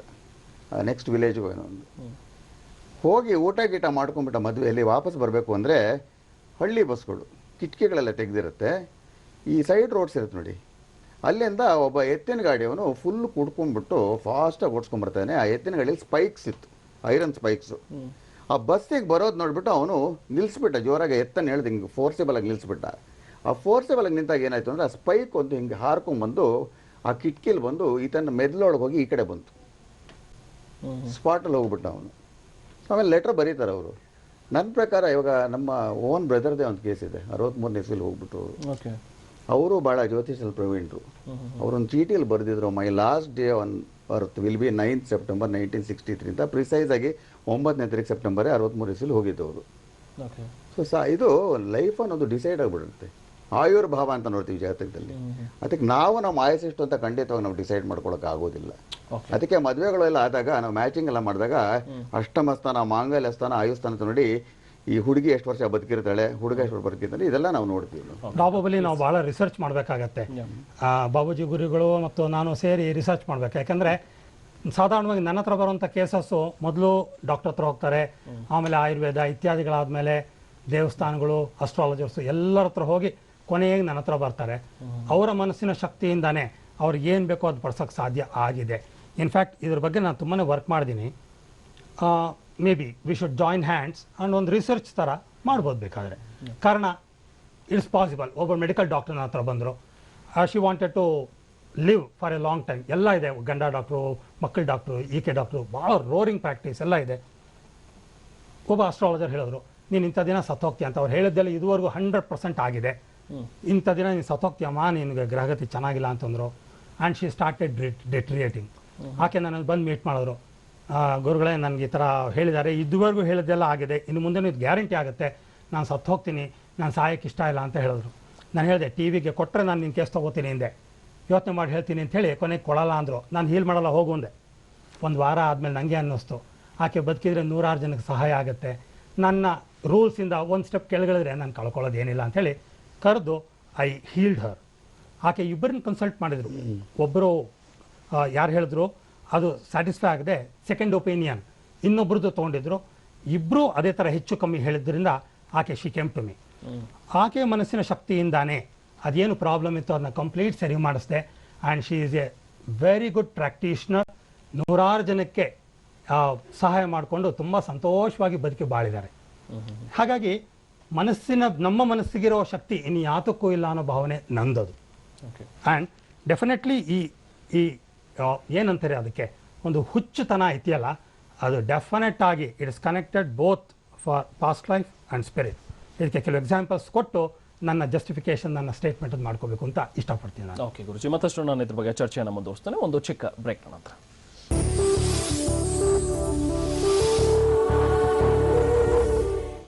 ವಿಶೇಷ ಕಾರ್ಯಕ್ರಮಕ್ಕೆ ಮತ್ತೊಮ್ಮೆ ಸ್ವಾಗತ. ಪಳನಿಮೇಡು ಗ್ರಾಮದ ಮತ್ತೊಬ್ಬ ಗ್ರಾಮಸ್ಥರು ಕುಮಾರ್ ನಮ್ಮ ಜೊತೆ ಇದ್ದಾರೆ, ಮಾತಾಡೋಣ. ಕುಮಾರ್, ಈಗ ಇನ್ನು ಮುನಿಸ್ವಾಮಿ ಅವರು ಈಗ ಅಂತ್ಯ ಸಂಸ್ಕಾರ ಮಾಡೋದಕ್ಕೆ, ಶವ ಸಂಸ್ಕಾರ ಮಾಡೋದಕ್ಕೆ ಮುಂದಾಗಿದಾರ ಈಗ? ಹೌದು ಸರ್, ಅಲ್ಲಿ ಗುಡಿ ಎಲ್ಲ ತೋರ್ತಾ ಇದಾರೆ ಈಗ, ಎಲ್ಲ ಇದು ಮಾಡ್ತಾ ಇದಾರೆ. ಓಕೆ, ಸುಮಾರು 3 ತಿಂಗಳಿಂದ ಇವರು ಅಲ್ಲೇ ಮನೆ ಹತ್ರನೇ ಇಟ್ಕೊಂಡಿದ್ರಂತೆ? ಹೌದು ಸರ್, 3 ತಿಂಗಳಿಂದ ಬಾಕ್ಸ್ ಅಲ್ಲಿ ಮಾಡಿ ಹಂಗೆ ಇಟ್ಕೊಂಡು ಸ್ವಲ್ಪ ಅದಕ್ಕೆಲ್ಲ ಇದು ಮಾಡಿದ್ರು ಸರ್, ಅಂಡರ್ಗ್ರೌಂಡ್ ತರ ಟೈಪ್ ಮಾಡಿದ್ರು. ಏನ್ ಅದೇ ಜನಕ್ಕೆಲ್ಲ ಗೊತ್ತಾಗ್ಲಿಲ್ವಾ ಅದೆಲ್ಲ ಮುಂಚೆ? ಸರ್ ಮೊದಲೇ ಗೊತ್ತಾಗಿತ್ತು ಸರ್ ಅದು. ಮತ್ತೆ ಯಾರು ಏನು ಹೇಳಲಿಲ್ವಾ ಇವರಿಗೆ? ಅವಾಗ ಅವರು ಏನೋ ಮಾತಾಡಲಿಲ್ಲ ಸರ್. ಈಮೇಲೆ ಮಳೆ ಇಲ್ಲ ಅದಿಲ್ಲ ಅನ್ಕೊಂಡು ಅವರು ಇವಾಗ ಇದು ಮಾಡಿದ್ರು. ಓಕೆ, ಅಂದ್ರೆ ಅರ್ಥ ಆಗ್ಲಿಲ್ಲ, ಯಾಕೆ ಮಳೆ ಇಲ್ಲ ಅಂತ ಹೇಳಿ ಏನಕ್ಕೆ ಬಂದ್ರಿ ಅಲ್ಲಿಗೆ? ಸರ್ ಮಳೆ ಇಲ್ಲ ಅಂತಂದ್ರೆ ಪಕ್ಕದಲ್ಲೆಲ್ಲ ಮಳೆ ಹೋಯ್ತಾ ಇದೆ, ಇಲ್ಲಿ ಮಳೆ ಹೋಯ್ತಾ ಇಲ್ಲ ಅನ್ಬಿಟ್ಟು ಈ ತರ ಮಾಡ್ತಾರೆ. ಓಕೆ, ಅಂದ್ರೆ ಯಾರು ಹೇಳಿದ್ದು ಗ್ರಾಮಸ್ಥರಿಗೆ ಇದು? ಬಹುಶಃ ಇವ್ನ ಈ ತರ ಮಾಡ್ತಾ ಇರೋದ್ರಿಂದಾಗಿ ಮಳೆ ಬರ್ತಾ ಇಲ್ಲ ಅನ್ನುವಂಥದ್ದು ಏನಾದ್ರು ಬಂತ ಅಲ್ಲಿ? ಹೌದು ಸರ್, ಅಲ್ಲಿ ಅದೇ ತರ ಮಾತಾಡ್ತಾ ಇದ್ರು. ಹಾ, ಅದಕ್ಕೆ ಗ್ರಾಮಸ್ಥರು ಎಲ್ಲ ಸೇರಿ ಮನೆ ಹತ್ರ ಹೋಗಿದ್ರಿ ಇವತ್ತು? ಹೌದು ಸರ್. ಏನ್ ಮುನಿಸ್ವಾಮಿ ಏನ್ ಹೇಳ್ತಾನೆ ಇದ್ರ ಬಗ್ಗೆ? ಮುನಿಸ್ವಾಮಿ ಎಲ್ಲ ಏನ್ ಹೇಳ್ತಾನೆ ಇದಕ್ಕೆ? ಯಾಕೆ ಅಂತ್ಯ ಸಂಸ್ಕಾರ ಮಾಡೋದಿಲ್ಲ ಅಂತ ಇಟ್ಕೊಂಡಿದ್ದಾನೆ ಅಂತ ಹೇಳಿ? ಏನಂದ್ರೆ ಅವ್ರಿಗೆ ಚಿಕ್ಕ ವಯಸ್ಸಿಂದ ಫುಲ್ ತಾಯಿ ಪ್ರೀತಿ ಸರ್ ಅವ್ರಿಗೆ. ಸರಿ. 30-40 ವರ್ಷದಿಂದ ಅವ್ರು ಮದುವೆ ಮಾಡ್ಕೊಳ್ದೆ ಅವ್ರು ಹಂಗೆ ಇದಾರೆ ತಾಯಿಗೆ ಸರ್. ಅವರು ತಾಯಿ ಅಂದ್ರೆ ಅವ್ರಿಗೆ ಸ್ವಲ್ಪ ಪ್ರಾಣ ಸರ್ ಅವ್ರಿಗೆ. ಸರಿ. ಅದರಿಂದ ಅವರು ಸಾಯಕ್ ಮುಂಚೆನೆ ಅವರು ಆತರ ಅಂಡರ್ಗ್ರೌಂಡ್ ತರ ಮಾಡಿಕೊಂಡು ಅವರು ತಿರ್ಗಾ ಎಲ್ಲೋ ಗೋವಾದಲ್ಲಿ ನೋಡ್ಕೊಂಡ್ ಬಂದ್ಬಿಟ್ಟು ಅದೇ ಟೈಪ್ ಮಾಡಿ 1.5 ಲಕ್ಷ 2 ಲಕ್ಷ ಖರ್ಚು ಮಾಡಿ ಅದು ಇದು ಮಾಡ್ತಿದ್ದಾರೆ ಸರ್. ಅದು ಏನು ಆ ಬಾಕ್ಸಿಗೆ ಕೆಮಿಕಲ್ ಎಲ್ಲ ಏನಾದ್ರು ಹಾಕ್ಸಿದ್ರ ಅವರು? ಕೆಮಿಕಲ್ ಏನಿಲ್ಲ ಸರ್, ಎಲ್ಲ ಬಾಕ್ಸ್ ಎಲ್ಲ ಸೀರೆಗಳು ಹಾಕಿದ್ದಾರೆ. ಇಲ್ಲಾದ್ರೂ ಒಂದು 70,000 ರೂಪಾಯಿ ಆಗುತ್ತೆ ಸರ್. 4-5 ಸೀರೆ ಹಾಕಿದ್ದಾರೆ ಅಲ್ಲಿ, ರೇಷ್ಮೆ ಸೀರೆಗಳು. ಏನ್ ಸೀರೆ ಅದು? ರೇಷ್ಮೆ ಸೀರೆಗಳು ಸರ್. ರೇಷ್ಮೆ ಸೀರೆಗಳ ಗುಂಡಿಯಲ್ಲಿ ಹಾಕಿರೋದಾ ಅಥವಾ ಬಾಕ್ಸ್ ಅಲ್ಲಿ? ಬಾಕ್ಸ್ ಒಳಗಡೆ ಇದೆ. ಬಾಕ್ಸ್ ಒಳಗಡೆ ಸೀರೆಗಳನ್ನ ಹಾಕಿದಾರಾ? ಹೌದು ಸರ್. ಓಕೆ, ಇವತ್ತು ನೀವು ಅದನ್ನ ನೋಡಿದಾಗ ದೇಹ ಕೊಳ್ತೋಗೋದು ಆತರ ಏನಾದ್ರು ಆಗಿತ್ತಾ? ಆತರ ಏನಿಲ್ಲ ಸರ್, ಆತರ ಏನಿಲ್ಲ. ಒಂದು ಸ್ಮೆಲ್ ಏನು ಬರ್ತಾ ಇಲ್ಲ ಅದು. ಅದೇ ತರ ಇದೆ, ಆದ್ರೆ ಮಗ ನೋಡಕ್ ಯಾರನ್ನೂ ಬಿಟ್ಟಿಲ್ಲ ಅವರು. ಹೌದಾ? ಈಗ ಮುನಿಸ್ವಾಮಿ ಹತ್ರ ಮಾತಾಡಿದಕ್ಕೆ ಏನಂದ್ರು ಗ್ರಾಮಸ್ಥರೆಲ್ಲ ಹೋಗಿ ಮಾತಾಡಿದಕ್ಕೆ? ಸರ್ ಮುನಿಸ್ವಾಮಿ ಹತ್ರ ಗ್ರಾಮಸ್ಥರಿಗೆ ನಾವು ಇದೇ ತರ ತಾಯಿ ಪ್ರೀತಿ ಮಾಡ್ತಾ ಇರೋದು, ಇನ್ನ ನಾವು ಒಂದ್ 3 ತಿಂಗಳು ಪೂಜೆ ಇದೆ ನಮ್ಗೆ. ಅದು ಪೂಜೆ ಮಾಡಾದ್ಮೇಲೆ ಇದ್ರ ಮೇಲೆ ಒಂದು ಗೋಪುರ ಕಟ್ಬಿಟ್ಟು ದೇವಸ್ಥಾನ ತರ ಮಾಡಿ ಒಂದು 2ನೇ ತಾಜ್ ಮಹಲ್ ಮಾಡ್ತೀವಿ ಅಂತ ಅವರು ಇದು ಮಾಡ್ತಾ ಇದ್ರು. ಅಂದ್ರೆ ಇನ್ನೂ 3 ತಿಂಗಳು ಇದೇ ತರ ಇಟ್ಕೊಳಕ್ಕೆ ಯೋಚನೆ ಮಾಡಿದ್ರ ಅವರು? ಹೌದು ಸರ್. ಇಲ್ಲಿ ಹೇಳಿದ್ಯಾರಂತೆ ಇವ್ರಿಗೆ ಹಿಂಗ್ ಮಾಡ್ಬೇಕು ಅಂತ ಹೇಳಿ? ಮೇಲೆ ಯಾರೋ ಅವ್ರಿಗೆ ಏನೋ ಇದು ಮಾಡಿ ಇಷ್ಟ ಆಗಿ ಈ ತರ ಮಾಡ್ತೀವಿ, ಎಲ್ಲಾರ್ಗು ತಾಯಿ ಅಂದ್ರೆ ಭಕ್ತಿ ಬರ್ಬೇಕು ಅಂತ ಈ ತರ ಮಾಡೋಣ ಅನ್ಬಿಟ್ಟು ಅವರು ಒಂದು ಈಸ್ಪೇಟ್ ಆಗಿದೆ ಸರ್. ಸುಮಾರು 1.5 ಕೋಟಿ ಖರ್ಚು ಮಾಡಿ ನಾವು ಬರ್ತೀವಿ ಅಂತ ಹೇಳ್ತಾ ಇದ್ರು. ಏನ್ ತುಂಬಾ ಸ್ಥಿತಿವಂತರ ಇವರು? ದುಡ್ಡು ಕಾಸು ಎಲ್ಲ ಚೆನ್ನಾಗಿದ್ಯಾ ಮುನಿಸ್ವಾಮಿಗೆ? ದುಡ್ಡೇನೋ ಗೊತ್ತಿಲ್ಲ ಸರ್. ಅವ್ರದ್ದು ಕ್ವಾರ ಇದೆ ಕೊಣ್ಣಾಜಿನಲ್ಲಿ, 2-3 ಕ್ವಾರ ಇದೆ ಅಂತೆ. ಅದರಿಂದ ಅವ್ರಿಗೆ 1.5 ಕೋಟಿ ಖರ್ಚು ಮಾಡಿ ನಾವು ಚೆನ್ನಾಗಿ ಕಳ್ಸಿದೀವಿ. ತಾಯಿ ಪ್ರೀತಿ ಅಂದ್ರೆ ಯಾರು ಅಂತ ಇಲ್ಲಿ ನೋಡಿ ತಿಳ್ಕೊಳ್ಳಿ ಅಂತ ಮಾಡಕ್ ಹೊಟ್ಟಿದೀವಿ ಅಂತ ಹೇಳ್ತಾ ಇದ್ರು. ಇದೇನ್ ಬೇರೆ ಮಕ್ಳೆಲ್ಲ ಯಾರು ಇಲ್ವಾ ಮುನಿಸ್ವಾಮಿಗೆ? ಅಣ್ಣ ತಂಗಿ ಯಾರು ಇಲ್ಲಿ ಬಂದಿರ್ಲಿಲ್ವಾ, ಬರ್ತಾ ಇರ್ಲಿಲ್ವಾ ಅವರು? ಅವ್ರೇನು ಅಷ್ಟಿಲ್ಲ ಸರ್. ಇಲ್ಲಿ ಅಕ್ಕ ಒಂದು 3 ಜನ ಏನೋ ಇದ್ರು ಇಲ್ಲಿ ಅಕ್ಕದಿಲ್ಲ ಅಂದ್ರೆ ಯಾರು ಗೊತ್ತಾಗ್ಲಿಲ್ಲ ಸಂಸ್ಥೆಯಲ್ಲಿ. ಅವ್ರಿಗೆಲ್ಲ ಗೊತ್ತಿತ್ತಾ ಮುನಿಸ್ವಾಮಿ ಹಿಂಗೆ ತಾಯಿ ಹೆಣನ ಜೊತೆಲೆ ಇಟ್ಕೊಂಡಿದ್ದಾನೆ ಅಂತ ಹೇಳಿ? ಗೊತ್ತಿರುತ್ತೆ ಸರ್, ಅದೆಲ್ಲ ಗೊತ್ತಿರುತ್ತೆ. ಅವರು ಏನು ಬಂದು ಹೇಳಿಲ್ಲ ಇವನಿಗೆ? ಅವ್ರು ಬಂದು ಏನು ಹೇಳಿಲ್ಲ ಸರ್. ಓಕೆ, ಗ್ರಾಮಸ್ಥರು ಏನು ಹೇಳಿಲ್ವಾ ಹಿಂಗೆಲ್ಲ ಇಟ್ಕೋಬಾರ್ದಪ್ಪ, ಸರಿ ಇಲ್ಲ, 3 ತಿಂಗಳು ಆತರ ಇಟ್ಕೋಬಾರ್ದು ಅಂತ ಹೇಳಿ? ಗ್ರಾಮಸ್ಥರು ಅಂದ್ರೆ ಅವರು ಮಾತಾಡ್ತಿದ್ರು. ಸರ್ ಮೊದ್ಲು ಮಾತಾಡಲಿಲ್ಲ, ಇವಾಗ ಮಳೆ ಬರ್ತಾ ಇಲ್ಲ ಇಟ್ಕೋಬಾರ್ದು ಅಂತ ಹೇಳಿದ್ರೆ ಯಾರು ಹೇಳಿಲ್ಲ. ಆಮೇಲೆ ಇದು ನ್ಯೂಸ್ ಗೊತ್ತಾಗಿತ್ತು ಸರ್. ಓಕೆ, ಸೊ ಅಂದ್ರೆ ಮುಂಚೆ ಯಾರು ಹೇಳಿಲ್ಲ, ಈಗ ಮಳೆ ಬರ್ತಿಲ್ಲ ಅಂತ ಹೇಳಿ ಹೋಗಿ ಈಗ ಹೇಳಿದ್ದೆ ಎಲ್ರು? ಈಗ ಹೇಳಿ ಎಲ್ಲ ಇದು ಮಾಡಿದ್ದಾರೆ ಸರ್. ಸರ್ ಈಗೇನ್ ಮುನಿಸ್ವಾಮಿ ಏನ್ ಮಾಡ್ತಾನಂತ ಈಗ? ಸರ್ ಮುನಿಸ್ವಾಮಿ ಈಗ ನೆಕ್ಸ್ಟ್ ಏನ್ ಮಾಡ್ತಾರಂತ ಹಾಗಾದ್ರೆ? ಮುನಿಸ್ವಾಮಿ ಅಂತಂದ್ರೆ ಅವರು ಇವಾಗ ಎತ್ಬಿಟ್ರಲ್ಲ, ನಮ್ಗೆ ತಾಯಿ ಪ್ರೀತಿ ಸಿಕ್ಲಿಲ್ಲ ಇನ್ನು, ನಮ್ ಸಾಯಿಸ್ಬಿಟ್ಟು ನಮ್ ಸಾಯಿಸ್ಬಿಡಿ ಫಸ್ಟ್, ನಮ್ ತಾಯಿನ ಅಲ್ಲೇ ಇಟ್ಬಿಡಿ ಅಂತ ಇದ್ದಾರೆ. ತಾನೇ ಸಾಯೋದಕ್ಕೂ ತೀರ್ಮಾನ ಮಾಡ್ಕೊಟ್ಟಿದ್ದಾರೆ ಈಗ? ಇಲ್ಲ, ತಾಯಿ ಎಲ್ಲಿ ಮತ್ತೆ ನಾವು ಎಲ್ಲಿ ಇಟ್ಕೊಂಡ್ಬಂದ್ರು ಅಲ್ಲಿಂದ ಅಲ್ಲೇ ಇಟ್ಬಿಡಿ, ನನ್ನ ಇಲ್ಲಿ ಮಣ್ಣು ಮಾಡ್ಬಿಡಿ ಇಲ್ಲೇ ಅಂತ ಹೇಳ್ತಾ ಇದ್ದಾರೆ. ಏನ್ ಮುಂಚಿಂದನೂ ಕೂಡ ತಾಯಿ ಅಂದ್ರೆ ಅಷ್ಟೊಂದು ಪ್ರೀತಿನ ಮುನಿಸ್ವಾಮಿಗೆ? ಹೌದು ಚೆನ್ನಾಗಿ ನೋಡ್ಕೊತಾ ಇದ್ದಿದ್ದೆಲ್ಲ? ಪ್ರೀತಿ ಸರ್ ಅವ್ರಿಗೆ. ಚೆನ್ನಾಗೆಲ್ಲ ನೋಡ್ಕೊತಾ ಇದ್ರು? ಪೂಜೆ ಎಲ್ಲ ಏನಾದ್ರು ಮಾಡ್ತಿದ್ರ ಅವರು? ಹೌದು ಸರ್. ಹೌದು ಸರ್. ಅವ್ರು ಬದುಕಿದಾಗ, ತಾಯಿ ಬದುಕಿದಾಗ? ಹೌದು ಸರ್. ಎಲ್ಲಾನು ಒಂದು 101 ದಿನಕ್ಕೆ ಸರ್ ಅವ್ರಿಗೆ ಎಲ್ಲಿರೋ 101 ದಿನಕ್ಕೆ ಮೊಸರು ಹಾಲು ಇದೆಲ್ಲ 101 ದಿನಕ್ಕೆ ಎಲ್ಲಿಂದ ತರ್ಸಿ ಅವರು ಸ್ನಾನ ಮಾಡ್ತಿದ್ರಂತೆ ಒಂದ್ಸರಿ. ಬದುಕಿದ್ದಾಗ? ಹೌದು ಸರ್. ಸತ್ತಿದ್ದಾಗ ಸರ್. ಸತ್ ಮೇಲೆ? ಹೌದು ಸರ್. ಓಕೆ, ಬದುಕಿದ್ದಾಗ ಹೇಗ್ ನೋಡ್ಕೊತಾ ಇದ್ರು? ಬದುಕಿದ್ದಾಗ ಚೆನ್ನಾಗಿ ನೋಡ್ಕೊಳ್ತಾ ಇದ್ರು ಸರ್. ಅವ್ರ ತಾಯಿ ಏನಾದ್ರು ಬೇರೆಯವ್ರ ಜೊತೆ ಮಾತಾಡ್ತಿದ್ರ ಎಲ್ಲ ತನ್ನ ಮಗನ ಬಗ್ಗೆ ಎಲ್ಲ? ಹೌದು, ಚಿಕ್ಕ ಮಕ್ಕಳು ಅಂತಂದ್ರೆ ಚೆನ್ನಾಗಿ ನೋಡ್ಕೊತಾ ಇದ್ರು ಸರ್. ಅವ್ರ ತಾಯಿನ ಎಲ್ಲೂ ಬಿಡ್ತಾ ಇರ್ಲಿಲ್ಲ ಅವರು, ಎಲ್ಲ ಚೆನ್ನಾಗಿ ನೋಡ್ಕೊತಾ ಇದ್ರು ಸರ್. ಓಕೆ, ತಾಯಿನೂ ಚೆನ್ನಾಗಿ ಆರೋಗ್ಯವಾಗಿ ಇದ್ರ ಅಲ್ಲಿ? ಹೌದು ಸರ್. ಶಿವಸ್ವಾಮಿ ಹೆಂಗೆ, ಮುನಿಸ್ವಾಮಿ ಹೇಗೆ ಆರೋಗ್ಯದಲ್ಲಿ ಎಲ್ಲ ಮಾತಾಡೋದು ನಿಮ್ಗಳ ಜೊತೆ ಎಲ್ಲ? ಮುನಿಸ್ವಾಮಿ ಎಲ್ಲ ಪರವಾಗಿಲ್ಲ ಸರ್, ಚೆನ್ನಾಗಿ ಮಾತಾಡ್ತಾರೆ ಅವರು. ಓಕೆ, ನಿಮ್ಗಳ ಜೊತೆ ಬೆರೆಯೋದು ಎಲ್ಲ ಮಾಡ್ತಿದ್ರಾ, ಮಾತಾಡೋದು ಎಲ್ಲ? ಅದೇ ನಾವು ಮಾತಾಡ್ತಾ ಇದ್ವಿ ಸರ್, ಇಲ್ಲಾಂದ್ರೆ ಇಲ್ಲ. ಓಕೆ, ಅಲ್ಲ ನಿಮ್ಗೆ ಯಾವತ್ತಾದ್ರೂ ಇದು ಒಂಥರ ಹುಚ್ಚುತನ ಅನ್ನುವಂಥದ್ದು ಏನಾದ್ರು ಅನ್ಸಿತ್ತಾ ನಿಮ್ಗೆ? ನಾವ್ ಯಾವತ್ತು ಮಾತಾಡ್ತಿಲ್ಲ ಸರ್, ಇವ್ರು ನಾನು ನೋಡ್ಕೊಂಡಿದ್ದೆ ಹಂಗೆ ದಾರಿನಲ್ಲಿ. ಅಂದ್ರೆ ನಿಮ್ಗೂ ಗೊತ್ತಿತ್ತು ಇಲ್ಲಿ ಇವ್ರ ತಾಯಿ ಶವ ಇಟ್ಕೊಂಡಿದ್ದಾರೆ ಅಂತ ಹೇಳಿ? ಹೌದು ಸರ್, ಗೊತ್ತಿತ್ತು ನಮ್ಗೆ. ಯಾಕೆ ಹಿಂಗ್ ಇಟ್ಕೊಂಡವ್ರೆ ಅಂತ ಯಾವತ್ತೂ ಅನಿಸ್ಲಿಲ್ವಾ ನಿಮ್ಗೆ? ನಮ್ಗೆ ಅದೇ ಸರ್, ಈ ತರ ಮಾಡ್ತೀನಿ ಅಂತ ಹೇಳ್ತಾ ಇದ್ರಲ್ಲ, ಅದಕ್ಕೆ ಜನಗಳೆಲ್ಲ ಹೇಳ್ತಾ ಇದ್ರಲ್ಲ, ಅದಕ್ಕೆ ಸರಿ ಆಯ್ತು ಅಂತ ನಾವು ಸುಮ್ಗೆ ಇದ್ವಿ ಸರ್. ಓಕೆ, ಅಕ್ಕಪಕ್ಕದಲ್ಲಿ ಏನೋ ಸ್ಮೆಲ್ ಬರೋದು, ವಾಸನೆ ಬರೋದೆಲ್ಲೋ ಆಗಿರ್ಲಿಲ್ಲ ಇದುವರೆಗೂ? ಸ್ಮೆಲ್ ಯಾವ್ದೇ ಕಾರಣಕ್ಕೂ ಸ್ಮೆಲ್ ಬಂದಿರಲಿಲ್ಲ ಸರ್. ಓಕೆ, ಸರಿ, ಈಗೇನ್ ಅಂತ್ಯ ಸಂಸ್ಕಾರ ಮಾಡ್ತಾರಂತ ಈಗ? ಹೌದು ಸರ್, ಮಾಡ್ತಾ ಇದೀವಿ. ಅಂದ್ರೆ ನಾವು ಅಲ್ಲೇ ಇದ್ದವು ಸರ್, ಒಂದು 7 ಗಂಟೆ ಅಲ್ಲೇ ಇದ್ದು, ಈಗ ರಿಟರ್ನ್ ಬಂದ್ಬಿಟ್ಟ ಸರ್ ಇಲ್ಲಿಗೆ. ಅದೇನೋ ರಾಮಪುರಕ್ಕೆ ಏನೋ ತಗೊಂಡು ಹೋಗಿದ್ದಾರೆ ಸ್ಮಶಾನಕ್ಕೆ ಅಂತ ಹೇಳಿದ್ರು? ಹೌದು ಸರ್, ರಾಮಪುರದಿಂದ ಮುಂದ್ಗಡೆ ಸ್ವಲ್ಪ ಕೆಳಗಡೆ ಹೋದ್ರೆ KEB ಆಫೀಸ್ ಸಿಗುತ್ತೆ, ಅಲ್ಲಿ ಪಕ್ಕದಲ್ಲಿ ಇದು ಮಾಡ್ಕೊಂಡಿದ್ದಾರೆ ಸರ್. ಓಕೆ, ಈಗೇನ್ ಅಂತ್ಯ ಸಂಸ್ಕಾರ ಮಾಡಿ ಬರ್ತಾರಂತ ಮುನಿಸ್ವಾಮಿ ಅವರು? ಅದೇನೋ ಮಾಡ್ತೀವಿ ಅಂತ ಹೆಸರು ಇವಾಗ ಆಗಿತಾ ಇದೆ ಸರ್. ಇಲ್ಲ ಮತ್ತೇನಾದ್ರು ಮತ್ತೆ ವಾಪಸ್ ತಗೊಂಡ್ ಬಂದು ಅದೇ ತರ ಇರ್ತೀನಿ ಅಂತ ಹೇಳಿ ಏನಾದ್ರು ಎಂತಿದ್ರ ಮುನಿಸ್ವಾಮಿ? ಆ ತರ ಅಂದ್ರೆ ಈ ತರ ಪಬ್ಲಿಕ್ ಆಗೋಗಿದೆ ಸರ್, ಇವಾಗ ಏನು ಮಾಡೋದಾಗಲ್ಲ ಅಂತ ಇದ್ದಾರೆ ಸರ್. ಅಲ್ಲ, ಗ್ರಾಮಸ್ಥರು ಮತ್ತೇನಾದ್ರು ಹಂಗೆ ಬಂದ್ ಇದ್ರೆ ಗ್ರಾಮಸ್ಥರು ಏನ್ ಮಾಡ್ಬೇಕು ಅನ್ಕೊಂಡಿದ್ರ ನೀವೀಗ? ನಾವು ಅಂತಂದ್ರೆ ಎಲ್ಲ ಏನ್ ಹೇಳ್ತಾರ ಮಾಡೋಣ ಸರ್. ಓಕೆ, ಸರಿ ಕುಮಾರ್ ಅವರೇ, ಧನ್ಯವಾದ ನಿಮ್ಮ ಜೊತೆ ಮಾತನಾಡಿದ್ರೆ. ಎಸ್ ಗುರುಜಿ, ಈಗ ಮೊದಲನೇ ಪಾಯಿಂಟ್ ಏನು ಅಂದರೆ, ಮನುಷ್ಯ ಸತ್ತ ಮೇಲೆ ಏನಾಗತ್ತೆ ಅನ್ನೋದು ಒಂದು ವಿಷಯ. ಎರಡನೇ ವಿಷಯ ಏನು ಅಂದರೆ, ಈತ ಮಾಡಿದ್ದು ಸರಿನಾ ಅಂತ. ಎಸ್, ಒಂದು ಆಗ್ಲೇ ನಾ ಹೇಳಿದಾಗೆ ಒಂದು ಇಮೋಷನಲ್ ಬಾಂಡಿಂಗ್, ತನ್ನ ತಾಯಿ ಜೊತೆ ಆತ ಎಷ್ಟು ಹಚ್ಕೊಂಡಿದ್ದ ಅಂತೇಳಿ. ಇನ್ನೊಂದು ಆತನ ಮಾನಸಿಕ ಸ್ಥಿತಿ. ಈ ರೀತಿ 3 ತಿಂಗಳು ಶವದ ಜೊತೆ ಆತ ಬದುಕ್ತಾ ಇದ್ದಾನೆ ಅಂತ ಹೇಳಿದ್ರೆ ಆತನ ಮಾನಸಿಕ ಸ್ಥಿತಿ ಕೂಡ, ಎರಡರ ಬಗ್ಗೆನೂ ನಾವು ತಾಳೆ ಹಾಕಿ ನೋಡಿದ್ರೆ ಸ್ವಲ್ಪ ಬುದ್ಧಿ ಪ್ರಮಾಣ ಅಂತ ಹೇಳಬೇಕಾಗುತ್ತೆ. ಯಾಕಂದರೆ ಯಾರಿಗೆ ಎಷ್ಟೇ ಪ್ರೀತಿ ಇದ್ರೂ ತಾಯಿ ತಂದೆಗಳ ಮೇಲೆ, ನೀವು ನಾರ್ಮಲಾಗಿ ಯಾರನ್ನೇ ತೊಗೊಂಡ್ರು ಹೆಚ್ಚು ಕಮ್ಮಿ ಸುಮಾರು ಜನ ತಾಯಿ ತಂದೆಗಳನ್ನ ಭಾಳ ಪ್ರೀತಿಯಿಂದ ನೋಡ್ಕೊಳ್ತಾರೆ, ವಿಶ್ವಾಸವಾಗಿ ನೋಡ್ಕೊಳ್ತಾರೆ. ಮತ್ತೆ ತಾಯಿಗೋಸ್ಕರ ದೇವಸ್ಥಾನ ಕಟ್ಟಿಸಿರುವಂತ ಉದಾಹರಣೆಗಳು ಕೂಡ ಇವೆ. ತಾಯಿಯ ಮೂರ್ತಿಯನ್ನ ಇಟ್ಟು ಅದಕ್ಕೆ ಪೂಜೆ ಮಾಡುವಂತದ್ದು. ಬಟ್ ಶವನ ಜೊತೆಯಲ್ಲಿ ಇಟ್ಕೊಂಡಿರ್ತಾರೆ ಅಂತಾರೆ, ಅದು ಮೌಢ್ಯ ಅಂತ ಹೇಳ್ಬೇಕಾಗುತ್ತೆ. ಇದಕ್ಕೆ ಒಂದೇ ಒಂದು ಕಾರಣ ಏನು ಅಂದ್ರೆ, ಎರಡು ಕಾರಣ ಹುಡುಕ್ಬೋದು. ವೈದ್ಯಕೀಯವಾಗಿ ಸೈಕಿಯಾಟ್ರಿಸ್ಟ್ ಹತ್ರ ಕರ್ಕೊಂಡೋಗಿ ಚೆಕ್ ಮಾಡಿಸ್ಬೇಕು ಈತನ್ನ. ಇಲ್ಲಾಂದ್ರೆ ಆತನ ಜಾತಕ ಆದರೆ ನಾವು ಸ್ಟಡಿ ಮಾಡಿ ಏನು ಪ್ರಾಬ್ಲಮ್ ಅಂತ ನೋಡ್ಬೋದು. ಯಾಕಂದರೆ ಜಾತಕದಲ್ಲಿ ಚಂದ್ರನ ಪೊಸಿಷನ್ ನೋಡಿದ್ರೆ ಚಂದ್ರಮ ಮನಸ್ಸೋ ಜಾತ ಅಂತ ಈ psychiatrist world's leading psychiatrist Carl Jung ಅನ್ನೋರು ನಮ್ಮ ತಂದೆಯವ್ರ ಜೊತೆಲಿ ಇಂಟ್ರ್ಯಾಕ್ಟ್ ಮಾಡೋರು. ಅವ್ರು ಏನು ಹೇಳ್ತಾ ಇದ್ರು ಅಂದರೆ, what is not possible by the telescope, what is not possible by the stethoscope and microscope is possible by the horoscope ಅಂತ ಲೆಟರ್ ಬರೆದಿದ್ರು ನಮ್ಮ ತಂದೆಯವ್ರಿಗೇನೆ. ಸೊ ಒಂದು ಕ್ಯಾರೆಕ್ಟರ್ ಅನಾಲಿಸಿಸ್ ಅಂತ ಮಾಡಬೇಕು ಅಂದರೆ ನಾವು ಜಾತಕ ನೋಡುವಾಗ ಈ ಮನುಷ್ಯ ಏನು ಬ್ಯಾಲೆನ್ಸ್ಡಾ ಇಂಬ್ಯಾಲೆನ್ಸ್ಡಾ, ಶೀಸೋಫ್ರೀನಿಯಾ ಇದೆಯಾ ಅಥವಾ ಶೀಸೋಫ್ರೀನಿಯಾ ಇದೆಯಾ ಅಥವಾ ಹಿಸ್ಟೀರಿಯಾ ಇದೆಯಾ ಅಥವಾ ಮೆಂಟಲ್ ಇಂಬ್ಯಾಲೆನ್ಸ್. ಇವಾಗ ನೋಡಿ ನಮ್ಮಲ್ಲಿ ಕೆಲವು ಕಾಂಬಿನೇಷನ್ಸ್ ಬರುತ್ತೆ, ಬುಧಚಂದ್ರ ಕೇಂದ್ರಗತವು ನಾನಾಗ್ರಹ ಸಂಯುತವು ತತ್ರ ಯೋಗಂ ಪೈಶಾಚಸ್ತು ಅಂತ. ಯಾವುದೇ ಜಾತಕದಲ್ಲಿ ಅವ್ರವ್ರು ಚೆಕ್ ಮಾಡ್ಕೋಬೋದು. ಬುಧನಿಗೂ ಚಂದ್ರನಿಗೂ ಸಂಬಂಧ ಇದ್ರೆ ಸಾಧಾರಣವಾಗಿ ಅವರು ಮೆಂಟಲಿ ಇಂಬ್ಯಾಲೆನ್ಸ್ಡ್ ಅವರು. ಅದ್ರ ಜೊತೆಗೆ ಏನಾದರೂ ಒಂದು ಪಾಪಗ್ರಹಗಳು ಸೇರ್ಕೊಂಡ್ಬಿಟ್ರೆ ಈ ರೀತಿ ಇಂಬ್ಯಾಲೆನ್ಸ್ ಕ್ರಿಯೇಟ್ ಆಗಿಬಿಡುತ್ತೆ, ಅಂದರೆ ಬಿಯಾಂಡ್ ಸರ್ಟನ್ ಲಿಮಿಟ್ಸ್ ಅಂತ. ಅದಕ್ಕೆ ಫಸ್ಟ್ ಪಾಯಿಂಟ್ ಅಂದರೆ ಈತ ಮಾಡಿದ್ದು ಯಾವುದು ಸರಿ ಇಲ್ಲ ಅಂತ. ಎರಡನೇದ ರೀತಿಯಲ್ಲಿ ಮಾಡೋದ್ರಿಂದ ನಮ್ಮ ಗ್ರಂಥಗಳಲ್ಲಿ ಏನು ಹೇಳ್ತಂದ್ರೆ, ಇದು ಸ್ಥೂಲ ಶರೀರನ ನಾವು ಅಷ್ಟೊಂದು ದಿನ ಇಟ್ಟರೆ ಆ ಆತ್ಮಕ್ಕೆ ಶಾಂತಿ ಸಿಗೋದಿಲ್ಲ, ಮತ್ತು ಮುಂದಿನ ಪ್ರಯಾಣ ಅದು ಕಟ್ಟಾಗ್ಬಿಡುತ್ತೆ ಅಂತ. ಯಾಕಂದರೆ ಈ ಪ್ರಕೃತಿ ನಿಯಮ ಏನಂದರೆ ಪುನರಪಿ ಜನನಂ ಪುನರಪಿ ಮರಣಂ, ಎಲ್ಲದರ ಕಡೆ ಹುಟ್ಟಲೇಬೇಕು ಅಂತ. ಗ್ರಂಥಗಳಲ್ಲಿ ಏನು ಹೇಳ್ತಾರೆ ಅಂದರೆ, ಸಾಧಾರಣವಾಗಿ ಸತ್ತ ಮೇಲೆ 13ನೇ ದಿನದಿಂದ ವಿತಿನ್ 3 ವರ್ಷ ಸಾಧಾರಣವಾಗಿ 99% ಕೇಸಸಲ್ಲಿ ಅದು ಪುನರ್ಜನ್ಮ ಆಗುತ್ತೆ. ಅದು ಗಂಡಾಗಿ ಹುಟ್ಟತ್ತೋ ಹೆಣ್ಣಾಗಿ ಹುಟ್ಟತ್ತೋ ಅಥವಾ ಪ್ರಾಣಿಯಾಗಿ ಹುಟ್ಟತ್ತೋ ಅದ್ರ ಕರ್ಮದ ಮೇಲೆ ಡಿಪೆಂಡ್ ಆಗುತ್ತೆ ಅಂತ. ಈ ರೀತಿ ಮಾಡಿದಾಗ ಏನಾಗುತ್ತೆ ಅಂದರೆ ಅದಕ್ಕೊಂದು ಶಿಕ್ಷೆ ಥರ ಆಗ್ಬಿಡುತ್ತೆ. ಇವಾಗ ಫ್ಲೈಟ್ ಮಿಸ್ ಆದಂಗೆ, ಅಲ್ಲೇ ನಿಂತ್ಕೊಂಡು ಶವದ ಪಕ್ಕದಲ್ಲಿ ನಿಂತ್ಕೊಂಡು ಬಿಟ್ಟಿದ್ರೆ ಫ್ಲೈಟ್ ಹೊರಟೋದಂಗೆ.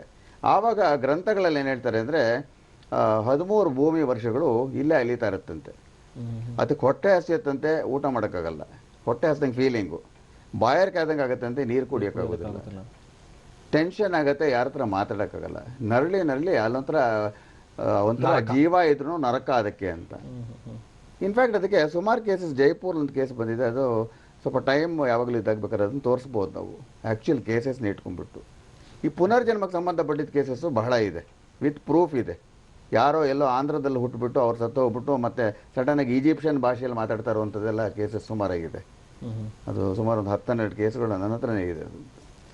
ಅದಕ್ಕೆ ಸಿಂಪಲಾಗಿ ಏನು ಹೇಳಬೇಕು ಅಂದರೆ, ಈ ದೇಹ ತ್ಯಜಿಸಿದ ಮೇಲೆ ಅದನ್ನು ನಾವು ಪಂಚಮಹಾಭೂತಗಳಲ್ಲಿ ಲೀನ ಮಾಡಿಬಿಡ್ಬೇಕು, ಅದನ್ನು ಹಂಗೆ ಉಳಿಯಕ್ಕೆ ಬಿಡಬಾರ್ದು ಅಂತ. ಇವಾಗ ಕೆಲವರು ಏನು ಮಾಡ್ತಾರೆ ಅಂದರೆ, ಪಾರ್ಸೀಸಲ್ಲಿ ಫಾರ್ ಎಕ್ಸಾಂಪಲ್ ಆ ಟೆರೆಸ್ ಮೇಲೆ ಎಷ್ಟು ಬಿಡ್ತಾರೆ, ತಿಂದು ಬಿಡುತ್ತದೆ, ಒಟ್ಟಲ್ಲಿ ದೇಹ ನಶಿಸೋಗ್ಬಿಡುತ್ತೆ.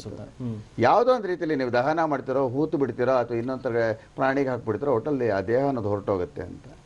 ಅದು ಪ್ರಕೃತಿ ನಿಯಮ ಅಂತ ನಮ್ಮ ಗ್ರಂಥಗಳು ಭಾಳ ಸ್ಪಷ್ಟವಾಗಿರುತ್ತೆ.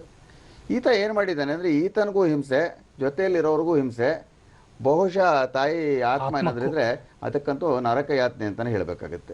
ಈ ಹಿಂದೆ ಈಜಿಪ್ಷಿಯನ್ ಅಲ್ಲೆಲ್ಲ ಮಮ್ಮೀಸ್ ಅನ್ನ ಮಾಡಿಡ್ತಾ ಇದ್ರ ಸುತ್ತಬಿಟ್ಟು ಹಾಗೆ ಪ್ರಿಸರ್ವ್ ಮಾಡಿಡುವಂಥದ್ದು, ಅದೇನಾದ್ರೂ ಈತ ಏನಾದ್ರು ನೋಡಿದ್ನ, ಅದಕ್ಕೆ ಏನಾದ್ರು ಕಲ್ಪನೆಗೆ ನೋಡಿರ್ಬೋದೇನೋ. ಬಟ್ ಇವಾಗ ಒಂದ್ 2-3 ಕೇಸಸ್ ಅಲ್ಲಿ ಏನಾಗಿದೆ ಅಂದ್ರೆ, ಆ ಮಮ್ಮೀಸ್ಗೆ ಕೆಲವೆಲ್ಲ ರೀಬರ್ತ್ ಆಗಿ ಕೆಲವು ಅನ್ವಾಂಟೆಡ್ ಸಿಚುವೇಶನ್ಸ್ ಅಲ್ಲಿ ಬದುಕ್ತಾ ಇದೆ ಅಂತ ನಾನು ಸ್ವಲ್ಪ ರಿಸರ್ಚ್ ಮಾಡ್ತಾ ಇದ್ದೀನಿ. ಅದನ್ನ ಕನೆಕ್ಷನ್ ಎಸ್ಟಾಬ್ಲಿಷ್ ಮಾಡ್ಬಿಟ್ಟು ಒಟ್ಟಲ್ಲಿ ಇದು ಮಹಾ ತಪ್ಪಿದು ಮಾಡಿರೋದು. ಆ ತಾಯಿ ಮೇಲೆ ಭಕ್ತಿ ಇಟ್ಕೊಂಡಿದ್ದು ಬಹಳ ಒಳ್ಳೇದೇನೆ, ಬಟ್ ಆ ಭಕ್ತಿ ಇಟ್ಕೊಂಡ್ಬಿಟ್ಟು ಅತಿ ಕ್ರೂರವಾಗಿ ನಡ್ಕೊಳ್ತಾ ಇದ್ದೇನೆ ಅಂತ ಹೇಳಬೇಕಾಗುತ್ತೆ. ಓಕೆ ಗುರುಜಿ, ಮತ್ತಷ್ಟು ಚರ್ಚೆಯನ್ನು ಮುಂದುವರಿಸ್ತೇನೆ. ಬಂದೆ ನಾನು ಮತ್ತಷ್ಟು ಮಾತಾಡೋಣ, ಒಂದು ಚಿಕ್ಕ ಬ್ರೇಕ್ ನಂತರ.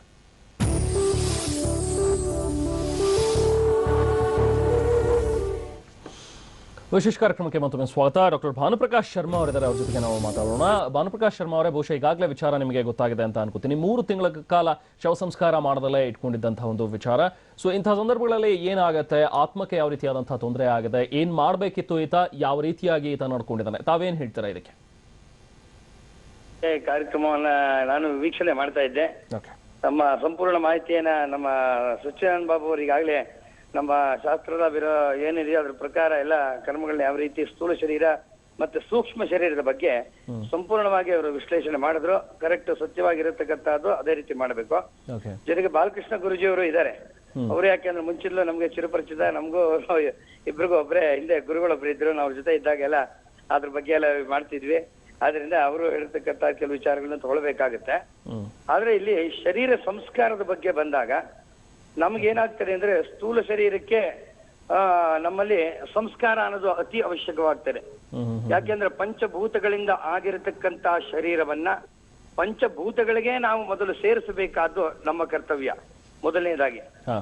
ಆಮೇಲೆ ಏನಾಗ್ತದೆ ಅಂದ್ರೆ ಈಗ ನಮ್ಮಲ್ಲಿ ಹುಟ್ಟು ಸಾವು ಅನ್ನತಕ್ಕಂತ ಅದ್ರ ಬಗ್ಗೆ ನಾವೆಲ್ಲ ಈಗ ಚರ್ಚೆನ ನಡೀತಾ ಇತ್ತಲ್ಲಿ, ಮನುಷ್ಯ ತನ್ನ ಆಯಸ್ಸನ್ನ ಹೇಗೆ ಬೇಕಾದ್ರೂ ಅವನು ವೃದ್ಧಿಸಿಕೊಳ್ಳಲಿಕ್ಕೆ ಒಂದು ಅವಕಾಶ ಇದೆ ಅಂತ ನಮ್ಮ ಕೆಲವು ಮಂತ್ರಗಳು ಮತ್ತೆ ಕೆಲವು ಅನುಷ್ಠಾನಗಳ ಬಗ್ಗೆ ಕೆಲವರಲ್ಲಿ ಹೇಳ್ಕೊಂಡ್ ಬಂದಿರೋ. ಹಿಂದೆ ಋಷಿಮುನಿಗಳೆಲ್ಲ 1000 ವರ್ಷ ಬದುಕಿದ್ರು, ಹೇಗಾರ ಬದುಕಿದ್ರು ಅಂತ ಹೇಳ್ಕೊಳ್ಳುವಂತ ವಿಚಾರಗಳು ಇವತ್ತು ಹಿಮಾಲಯದಲ್ಲಿ ಇದ್ದಾರೆ ಅಂತ ಹೇಳ್ತಾರೆ ಅನ್ನತಕ್ಕಂಥ ಅದು ಉಲ್ಲೇಖಗಳು ಸ್ವಲ್ಪ ಆಧಾರ ಕಂಡು ಬರ್ತಾರೆ. ನಾನು ಸಚ್ಚಿದಾನಂದ ಬಾಬು ಅವರು ಹೇಳ್ತಿದ್ದೇನು ಕೇಳಿದೆ. ಆದ್ರೆ ನಮ್ಮಲ್ಲಿ ಏನಾಗ್ತಾರೆ ಅಂದ್ರೆ ಪ್ರಾಣಾಯಾಮ ಅನ್ನತಕ್ಕಂಥದ್ರಿಂದ ಹಿಂದಿನ ಕಾಲದಿಂದ ಹೇಳ್ಕೊಂಡ್ ಬಂದಿದ್ದಾರೆ. ಎಷ್ಟು ಪ್ರಾಣಾಯಾಮನ ದೇಹವನ್ನು ನಾವು ಆಯಸ್ಸನ್ನು ಹೆಚ್ಚು ಮಾಡಿಕೊಳ್ಳಬಹುದು. ಯಾಕೆಂದ್ರೆ ನಮ್ ಭಗವಂತ ಸಿಲಿಂಡರ್ ಹುಟ್ಟಿದ ತಕ್ಷಣ ಇಷ್ಟೆಲ್ಲ ಹಾರ್ಟ್ ಬೀಟ್ ಆಡ್ಬೇಕು, ಇಷ್ಟೆಲ್ಲ ದೇಹ ಬಿಡಬೇಕು ಅಂತ ಫಿಕ್ಸ್ ಆಗೋಗಿರುತ್ತೆ, ಕರೆಕ್ಟ್. ಆದ್ರೆ ನಾವು ಉಸಿರನ್ನ ಆಡದೆ ಮಾಡೋದಕ್ಕೆ ಪ್ರಾಣಾಯಾಮ ಅಂತ ಹೆಸರು. ಅದನ್ನ ನಾವು ದಿವಸ 1-2 ನಿಮಿಷ, 3 ನಿಮಿಷ, 5 ನಿಮಿಷ, 10 ನಿಮಿಷ ಮಾಡಿ ದೇಹದಲ್ಲಿ ನಾವು ಪ್ರಾಣಾಯಾಮ ಮಾಡ್ತಾ ಅದನ್ನೇ ಹೀಟು ಬಾಡಿ ಇರತಕ್ಕಂಥದ್ದನ್ನ ಹಾಗೆ ಸಂಸ್ಕರಿಸ್ಕೊಂಡು ಬಂದ್ರೆ ಅದನ್ನು ಬೇಕಾದ್ರೆ ಒಂದು ಹೆಚ್ಚು ಕಡಿಮೆ ಮಾಡ್ಕೊಳ್ಳುವಂತ ಅದು ಹಿಂದಿನ ಕಾಲದಲ್ಲೆಲ್ಲ ಬಂದಿತ್ತು. ಈಗಿನ ಕಾಲದ ಸಾಧ್ಯವಾದಷ್ಟು ಮಟ್ಟಿಗೆ ಹಿಮಾಲಯದಲ್ಲಿ ಮಾಡಿದ್ದಾರೆ. ಕೆಲವು ಋಷಿಮುನಿಗಳೆಲ್ಲ ಇದ್ದಾರೆ ಅಲ್ಲಿ. ಹಳೆ ಕಾಲದ 100 ವರ್ಷದವ್ರು ಇರತಕ್ಕಂಥದ್ದು ಇವತ್ತು ಇದನ್ನ ನಮ್ಮ ಕಣ್ಣಿಗೆ ಕಾಣಬೇಕಷ್ಟೇ ಅವರು. ಒಂದು ಎರಡನೇದಾಗಿ ಸಂಸ್ಕಾರದ ವಿಚಾರ ಬಂದಾಗ ನಮ್ಮಲ್ಲಿ ಹಿಂದೂ ಧರ್ಮದ ಸಂಸ್ಕಾರದಂತೆ ನಾವು ಕೆಲವರಲ್ಲಿ ಭೂಮಿಯಲ್ಲಿ ಹೂತಾಕುವ ಸಂಪ್ರದಾಯ ಇದೆ, ಕೆಲವರು ಅಗ್ನಿ ಸಂಸ್ಕಾರ ಮಾಡುವ ಸಂಪ್ರದಾಯ ಇದೆ. ಅವನವನ ಸಂಸ್ಕಾರವನ್ನ 24 ಗಂಟೆ ಒಳಗಾಗಿ ಅಂತ ಅವ್ರು ಹೇಳಿದ್ರು. ಸತ್ಯವಾದ ಮಾತ್ರ ಪುನಃ ವಾಪಸ್ಸು ತಾಯಿ ಗರ್ಭಕ್ಕೆ ಕಳಿಸ್ಲೇಬೇಕು ನಾವು ಅವನ್ನ. ಯಾಕೆಂದ್ರೆ ಅಗ್ನಿಲೆಲ್ಲಾರು ಕಳಿಸ್ಬೋದು, ನೀರಲ್ಲಾರು ಕಳಿಸ್ಬೋದು, ಎಲ್ಲಾರು ಕಳಿಸ್ಬೋದು, ನಾವು ಇಟ್ಕೊಳ್ಳಿಕ್ಕೆ ಸಾಧ್ಯತೆ ಇಲ್ಲ. ಎಷ್ಟೇ ಪ್ರೀತಿ ಇರ್ಬೋದು, ಏನೇ ಇರ್ಬೋದು, ಮನುಷ್ಯನಿಗೆ ಹೇಗೆ 24 ಗಂಟೆ ಆಯಸ್ಸಾಗ್ತದೋ ಅದೇ ರೀತಿ ಪಿತೃದೇವತೆಗಳಿಗೆ ಶುಕ್ಲ ಪಕ್ಷ ಮತ್ತು ಕೃಷ್ಣ ಪಕ್ಷ ಅನ್ನುವಂತೆ 1 ತಿಂಗಳಿಗೆ 1 ದಿನ ಆಗ್ತದೆ. ಅದಕ್ಕೋಸ್ಕರ ನಾವು ದೇವತೆಗಳಿಗೆ 6 ತಿಂಗಳು ಹಗಲು 6 ತಿಂಗಳು ರಾತ್ರಿ ಆಗುತ್ತೆ. ನಮ್ಮ ಕ್ಯಾಲ್ಕುಲೇಷನ್ ಎಲ್ಲ ಏನಾಗ್ತದೆ ಅಂದ್ರೆ ಮನುಷ್ಯಂದನೇ ನಾವು ಎಲ್ರಿಗೂ ತಗೊಂಡ್ಬಿಡ್ತಾ ಇದೀವಿ. ಆದ್ರಿಂದ ಅದು ಅಲ್ಲಿ ತಪ್ಪಾಗ್ತದೆ. ನಾವು ಅವನಿಗೆ ಯಾವಾಗ ಪ್ರತಿ ತಿಂಗಳು ತರ್ಪಣಾದಿಗಳು ಅಂತ ಹೇಳಿ ನಮ್ಮ ಕೆಲವು ಸಂಪ್ರದಾಯಗಳಲ್ಲಿ ಕೊಟ್ಕೊಂಡ್ ಬರ್ತೀವಿ ನಾವು ಅಮಾವಾಸ್ಯೆ ದಿನ. ಯಾಕೆಂದ್ರೆ ಪಿತೃಗಳಿಗೆ ತಿಂಗಳಿಗೆ 1 ದಿನ ಆಗೋದು. ಆದ್ರಿಂದ ವರ್ಷ ಪೂರಿತವಾಗಿ ಒಬ್ಬ ಮನುಷ್ಯ ಸತ್ತಾಗ 12 ದಿನ ಆಗಿರುತ್ತೆ, ಅವ್ರಿಗೆ ನಮ್ಗೆ 1 ವರ್ಷ ಆಗೋಗಿರುತ್ತೆ. ಆದ್ರಿಂದ ಇವನ ಸಂಸ್ಕಾರವನ್ನ ಭೂಮಿಯಲ್ಲೇ ಹಾಕಿ ತನ್ನ ತಾಯಿ ಋಣ ತೀರಿಸಬೇಕಾಗಿದ್ರೆ ಪುನಃ ತಾಯಿಯನ್ನ ಗರ್ಭದಲ್ಲೇ ಭೂಮಿಗೆ ಹಾಕಿ ಋಣ ತೀರಿಸ್ಕೋಬೇಕೆ ಹೊತ್ತು ಯಾವುದೇ ಕಾರಣಕ್ಕೂ ಶವವನ್ನ ಇಟ್ಕೊಂಡು ಪುನಃ ಅಲ್ಲಿಗೆ ಆತ್ಮ ಬರಲಿಕ್ಕೆ ಅದಕ್ಕೆ ಆ ಶರೀರಕ್ಕೆ ಸಾಧ್ಯತೆ ಇಲ್ಲ. ಓಕೆ ಭಾನುಪ್ರಕಾಶ್ ಶರ್ಮಾ ಅವರೇ ಧನ್ಯವಾದ. ತಾವು ಜೊತೆ ಮಾತನಾಡಿದ್ರಿ. ಓಕೆ ನೋಡಿ, ಈ ಹುಚ್ಚುತನಕ್ಕೆ ನಾನೊಂದು ಪ್ರಾಕ್ಟಿಕಲ್ ಎಕ್ಸಾಂಪಲ್ ಕೊಡ್ತೀನಿ. ನಮ್ಮ ರಿಲೇಟಿವ್ಸ್ದಾಗಲಿ ಮತ್ತೊಬ್ಬರ ಕ್ಲೈಂಟ್ದು ಬೇಡ, ಸ್ವಂತ ಅನುಭವದ್ದೇ ಒಂದು ಹೇಳ್ತೀನಿ. ಹುಚ್ಚು ಗೊತ್ತಿದ್ರು ಎಷ್ಟರ ಮಟ್ಟಿಗೆ ಡಾಮಿನೇಟ್ ಮಾಡುತ್ತೆ ನಮ್ಮನ್ನ ಅಂತ ಹೇಳಕ್ಕೆ, ನನ್ನ ಹತ್ರ 3 ವರ್ಷದ ಮುಂಚೆ 2.5 ವರ್ಷದ ಮುಂಚೆ ಒಂದು ಹುಡುಗಿ ಬಂದ್ಲು. ಆಕೆಗೆ ಒಂದೊಂದು ಕಾಲು ಇಷ್ಟು ದಪ್ಪ ಆಯಿತು, ನಡೆದ್ರೆ ಜೊಳ್ ಅಂತ ಶಬ್ದ ಬರ್ತಿತ್ತು, ನೀರು ಅಲ್ಲಾಡೋದು.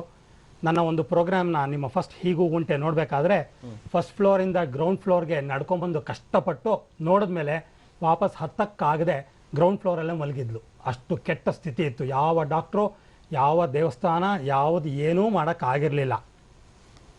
ಆಕೆ ನೋಡಿದಾಗ ಕಾರಣಾಂತರದಿಂದ ನೋಡ್ತಾ ಸುಮಾರು 10 ಜನ್ಮಗಳಲ್ಲಿ ನನ್ನ ಮಗಳಾಗಿದ್ಲು. ಸುಮಾರು 10 ಜನ್ಮಗಳಲ್ಲಿ, ನನ್ನ ಹಿಂದಿನ ಜನ್ಮಗಳಲ್ಲಿ ಮಗಳಾಗಿದ್ಲು. ಆಕೆನೂ ನೋಡಿದಾಳೆ, ನಾನು ನೋಡಿದ್ದೀನಿ. ಆ್ಯಂಡ್ ಪ್ರತಿ ಜನ್ಮದಲ್ಲೂ ನಾವು ನೋಡ್ದಂಗೆ ಅವಳ ಮದುವೆ ಟೈಮ್ನಲ್ಲಿ ಅಥವಾ ಮದುವೆ ಆದಾಗ ಸಪ್ರೇಟ್ ಆಗ್ತಾಯಿದ್ವಿ. ಅವಳು ಸೂಸೈಡ್ ಮಾಡ್ಕೊಂಡ್ಲು, ಜಗಳ ಮಾಡ್ಕೊಂಡು ಹೊರಟೋದ್ಲು, ಇನ್ಯಾರನ್ನೋ ಮದುವೆ ಆಗಿ ಓಡೋಗ್ಬಿಟ್ಲು. ಒಟ್ಟಾರೆ we use to get separated. ಈ ಜನ್ಮದಲ್ಲಿ ನನಗೂ ಗೊತ್ತಿದೆ, ಅವಳಿಗೂ ಗೊತ್ತಿದೆ. ತುಂಬ ಪ್ರೀತಿ. ನನ್ನ ಸ್ವಂತ ಮಗನ ಮದುವೆಗೆ ನನ್ನ ಆಫೀಸ್ 1 ದಿನ ಕ್ಲೋಸ್ ಮಾಡಿದರೆ ಅವಳ ಮದುವೆಗೆ 3 ದಿನ ಕ್ಲೋಸ್ ಮಾಡಿದ್ದೆ. ಅಷ್ಟು ಮಗಳ ಪ್ರೀತಿ ಇತ್ತು. ಯಾವುದೋ ಒಂದು ಸಣ್ಣ ಘಟನೆ, ಬುದ್ಧಿ ಇಲ್ದಿರುವಂತಹ ಘಟನೆ ಎಷ್ಟು ಜೋರಾಗಿ ಗಲಾಟೆ ಆಗಿದೆ ಅಂದರೆ I had to send her out. ತುಂಬ ಸುಳ್ಳುಗಳು ಹೇಳ್ತಿದ್ಲು. ಹಾಗಾಗಿ ನೀನು ಇರೋಕ್ಕೆ ನೀನು ಅನರ್ಹ ನನ್ನ ಹತ್ರ ಇರೋಕ್ಕೆ ಅಂತೇಳಿ I remove Har from my office. ಅವಳು BCom ಮಾಡಿ ಒಳ್ಳೆ ಕೆಲಸದಲ್ಲಿದ್ಲು. ಬೇರೆ ಕೆಲಸಕ್ಕೆ ಬೇರೆ ದೇಶಕ್ಕೆ ಹೋದ್ಲು. ಕೊನೆಗೆ ಮತ್ತೆ ನನ್ನ ಹತ್ರ ನೀ ಹೀಲರ್ ಆಗಿ ಬಂದು ಸೇರಿಕೊಂಡ್ಲು. ಅವಳು ಹೇಳ್ತಿರೋ ಸುಳ್ಳು ನೋಡೋಕ್ಕಾಗದೆ ಐ ಹ್ಯಾಡ್ ಟು ಟರ್ಮಿನೇಟ್ ಹರ್. ಮತ್ತೆ ಈಗ ಅದೇ ದ್ವೇಷ, ಅದೇ ಸಪರೇಷನ್ನು ಅದೇ ರೀತಿ ಆಗ್ತಾ ಇದೆ. ಇದು ನನಗೂ ಗೊತ್ತು, ಇದು ಹಿಂದಿನ ಜನ್ಮದ ಆಗು ಹೋಗುಗಳಿಂದ ಇದು ರಿಪೀಟ್ ಆಗ್ತಾ ಇದೆ ಅಂತ ಆಕೆಗೂ ಗೊತ್ತು. ಶಿ ಈಸ್ ಆಲ್ಸೋ ಹೀಲರ್, ಅವಳಿಗೂ ಗೊತ್ತು. ಆದರೆ ಇಬ್ಬರು ವಿ ಆರ್ ಹೆಲ್ಪ್ಲೆಸ್. ಹೀಗೆ ನಮ್ಮ ಮನಸ್ಸು ಅಂತ ಏನಿದೆ ಹಿಂದಿನ ಜನ್ಮಗಳ ಕಾರಣದಿಂದ ಬಹಳ ಡಾಮಿನೇಟ್ ಆಗಿರುತ್ತೆ. ಇನ್ಫ್ಯಾಕ್ಟ್ ಇದು ಮಹಾತ್ಮ ಗಾಂಧಿಯವರು ರಿಸರ್ಚ್ ಮಾಡ್ತಾರೆ. ಶಾಂತಾದೇವಿ ಅಂದ್ಬಿಟ್ಟು ಶಿ ವಾಸ್ ಬಾರ್ನ್ ಆ್ಯಂಡ್ 1.5 ವರ್ಷಕ್ಕೆ ಇನ್ನೊಂದು ಜನ್ಮ ಪಡೆದು ಸತ್ತ ನಂತರ ಮರುಜನ್ಮದ ಟೈಮ್ನಲ್ಲಿ ಏನೇನಾಯಿತು ಕಂಪ್ಲೀಟ್ ಆಗಿ ನೆನಪಿದೆ. ಹಿಂದಿನ ಜನ್ಮದ ಕ್ಷಣನೂ ನೆನಪಿರೋದಲ್ಲದೆ ಸತ್ತ ನಂತರ ಪುನರ್ಜನ್ಮದ ಕಂಪ್ಲೀಟ್ ಡೀಟೇಲ್ಸ್ ಸಾಕಾಗಿ ನೆನಪಿದ್ದು, ಈ ಜನ್ಮದ್ದು ನೆನಪಿದ್ದು ಅಷ್ಟನ್ನು ಪುಸ್ತಕ ಬರೆದಿದ್ದಾರೆ. That's one of the most authenticated research ಅಂತ ಪುಸ್ತಕ ಹೇಳುತ್ತದು. ಮಹಾತ್ಮ ಗಾಂಧಿಯವರೇ ಇದ್ರ ಬಗ್ಗೆ ಒಂದು ಕಮಿಟಿ ಫಾರಂ ಮಾಡಿಸ್ಬಿಟ್ಟು ಇದನ್ನ ಕಂಪ್ಲೀಟ್ ಚೆಕ್ ಮಾಡಿಸಿದ್ದಾರೆ. ಹಾಗಾಗಿ ಹಿಂದಿನ ಜನ್ಮದ ಏನು ಆಗು ಹೋಗುಗಳಿದೆ ಈ ಜನ್ಮದ ಮನಸ್ಸನ್ನ ಬಹಳ ಡಾಮಿನೇಟ್ ಮಾಡುತ್ತೆ. ಈತನ ವಿಚಾರದಲ್ಲೂ ಕೂಡ ಖಂಡಿತವಾಗ್ಲೂ ಪ್ರಾಬಬಲಿ ಆಕೆ ಒಂದು ಗುರು ಆಗಿದ್ಲೇನೋ, ಹಿಂದಿನ ಯಾವುದೋ ಒಂದು ಜನ್ಮದಲ್ಲಿ ಗುರು ಆಗಿದ್ದೇನೋ, ಬಹಳ ಅಟ್ಯಾಚ್ಮೆಂಟ್ ಇತ್ತು ಅನ್ಸುತ್ತೆ. ಅದಕ್ಕೆ ತಾಯಿ ಅಂತ ಪೂಜೆ ಮಾಡೋದು, ಅದು ಮತ್ತೆ ಬದುಕಿಸ್ಕೋಬೇಕು ಅನ್ನೋ ಒಂಥರ ಹುಚ್ಚು ಪ್ರಯತ್ನ ಮಾಡ್ತಾ ಇರೋವಂಥ ಇದು ಸಂಭವ ಇರ್ಬೋದು. ದ ಬೆಸ್ಟ್ ಸೊಲ್ಯೂಷನ್ ಹೇಳ್ತೀನಿ, ನಾವೆಲ್ಲ ಈ ಥರ ಮಾತಾಡೋದಕ್ಕಿಂತ ಅವರನ್ನೇ ಟಿ ವಿ ನೈನ್ ಕರೆಸ್ಬಿಟ್ಟು ಸಂಮೋಹನಗೊಳಿಸಿ ಯಾತಕ್ಕೆ ಹಿಂಗೆ ಮಾಡ್ತಾ ಇದೆಯಾ ಅಂತ ತಿಳ್ಕೊಂಡ್ಬಿಡ್ಬೋದು ಬೇಕಾದ್ರೆ. ಆತನಿಗೂ ಕೂಡ ಹೀಲ್ ಮಾಡೋ ಖಂಡಿತ ಹಿ ರಿಕ್ವೈರ್ಸ್ ಹೀಲಿಂಗ್. ಬರೀ ಮೆಡಿಸಿನಿಂದ ಏನೂ ಆಗೋದಿಲ್ಲ. ನಿಮ್ಮ ಹ್ಯಾಂಡ್ಸಲ್ಲಿ ಫೇಲ್ ಆಗಿ ನನ್ನ ಹತ್ರ ಬಂದಿರೋ 100 ಜನದಲ್ಲಿ 60 ಜನಕ್ಕಾದರೂ ಗುಣ ಆಗಿರುತ್ತೆ ನನ್ನ ಹತ್ರ. ನಾನು ಡಾಕ್ಟ್ರೇ ಅಲ್ಲ, ನನಗೇನೂ ಗೊತ್ತಿಲ್ಲ. ಹಾಗಾಗಿ ಎಲ್ಲದಕ್ಕೂ ಕೆಮಿಕಲ್ಲು ಔಷಧಿ ಖಂಡಿತ ಸರಿಯಲ್ಲ. ಅಷ್ಟು ಎಮರ್ಜೆನ್ಸಿಗೆ ಬೇಕೇ ಬೇಕು, ಅವರೆಲ್ಲರೂ ಬದುಕೋಕ್ಕಾಗಲ್ಲ. ಆದರೆ ಅದೊಂದೇ ಸೊಲ್ಯೂಷನ್ ಅನ್ನೋ ತಪ್ಪು.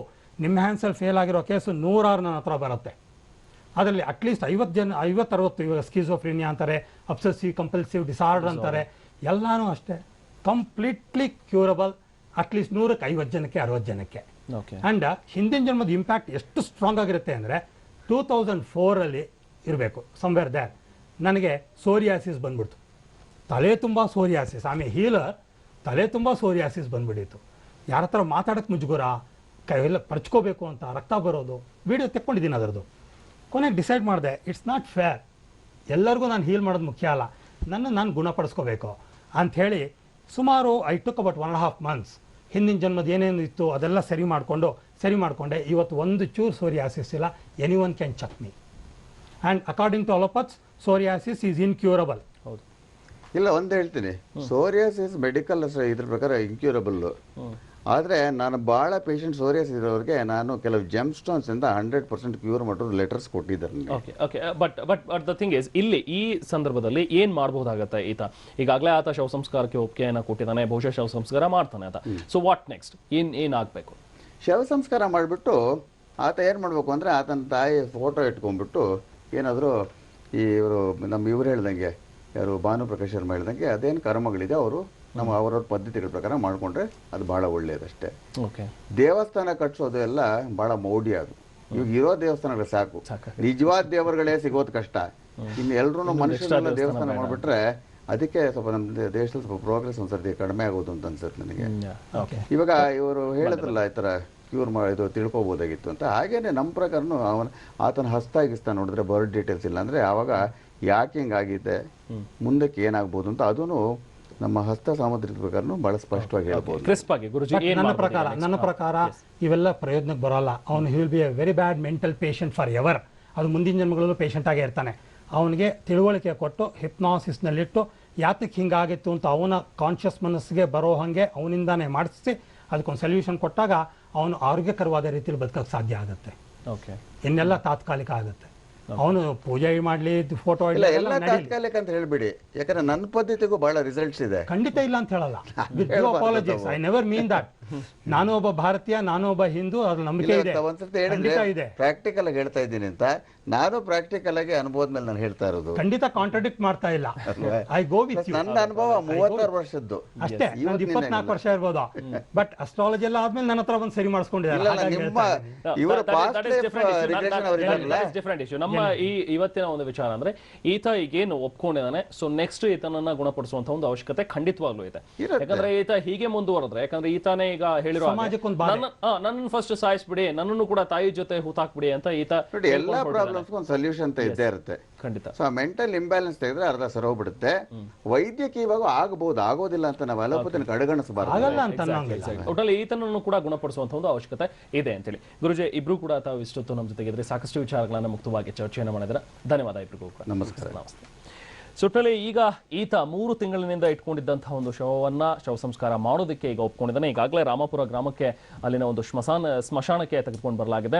ಆತನ ಸಹೋದರ ಒಬ್ಬರಿದ್ದಾರೆ, ಅವ್ರ ಬರುವಿಕೆಗಾಗಿ ಕಾಯ್ತಾ ಇದ್ದಾರೆ ಅನ್ನುವಂಥದ್ದು ಕೂಡ ಈಗಷ್ಟೇ ಮಾಹಿತಿ ಲಭ್ಯವಾಗಿದೆ. ಸೊ ಹಾಗಾಗಿ ಅದಾದ ನಂತರ ಶವ ಸಂಸ್ಕಾರವನ್ನು ಕೂಡ ಈತ ನಿರ್ವಹಿಸ್ತಾನೆ. ಅದಾದ ನಂತರ ಈತನಿಗೆ ಗುಣಪಡಿಸುವಂತಹ ಒಂದು ಅವಶ್ಯಕತೆ ಇದೆ, ಈತನಿಗೆ ಚಿಕಿತ್ಸೆ ಕೊಡುವಂತಹ ಒಂದು ಅವಶ್ಯಕತೆ ಖಂಡಿತವಾಗ್ಲೂ ಇದೆ. ಈತ ಸ್ವಪ್ರೇರಣೆಯಾಗಿ ಬಂದು ಆತ ಚಿಕಿತ್ಸೆಯನ್ನು ಪಡ್ಕೊಂಡ್ರೆ ಮತ್ತೆ ಆತ ಸಮಾಜದಲ್ಲಿ ಆರಾಮವಾಗಿ ಒಂದು ಬದುಕನ್ನ ಸಾಗಿಸಬಹುದು. ಇದು ಇವತ್ತಿನ ವಿಶೇಷ. ನಂತರ ಸುದ್ದಿಗಾಗಿ ನೋಡ್ತಾ ಇರಿ ಟಿವಿ9.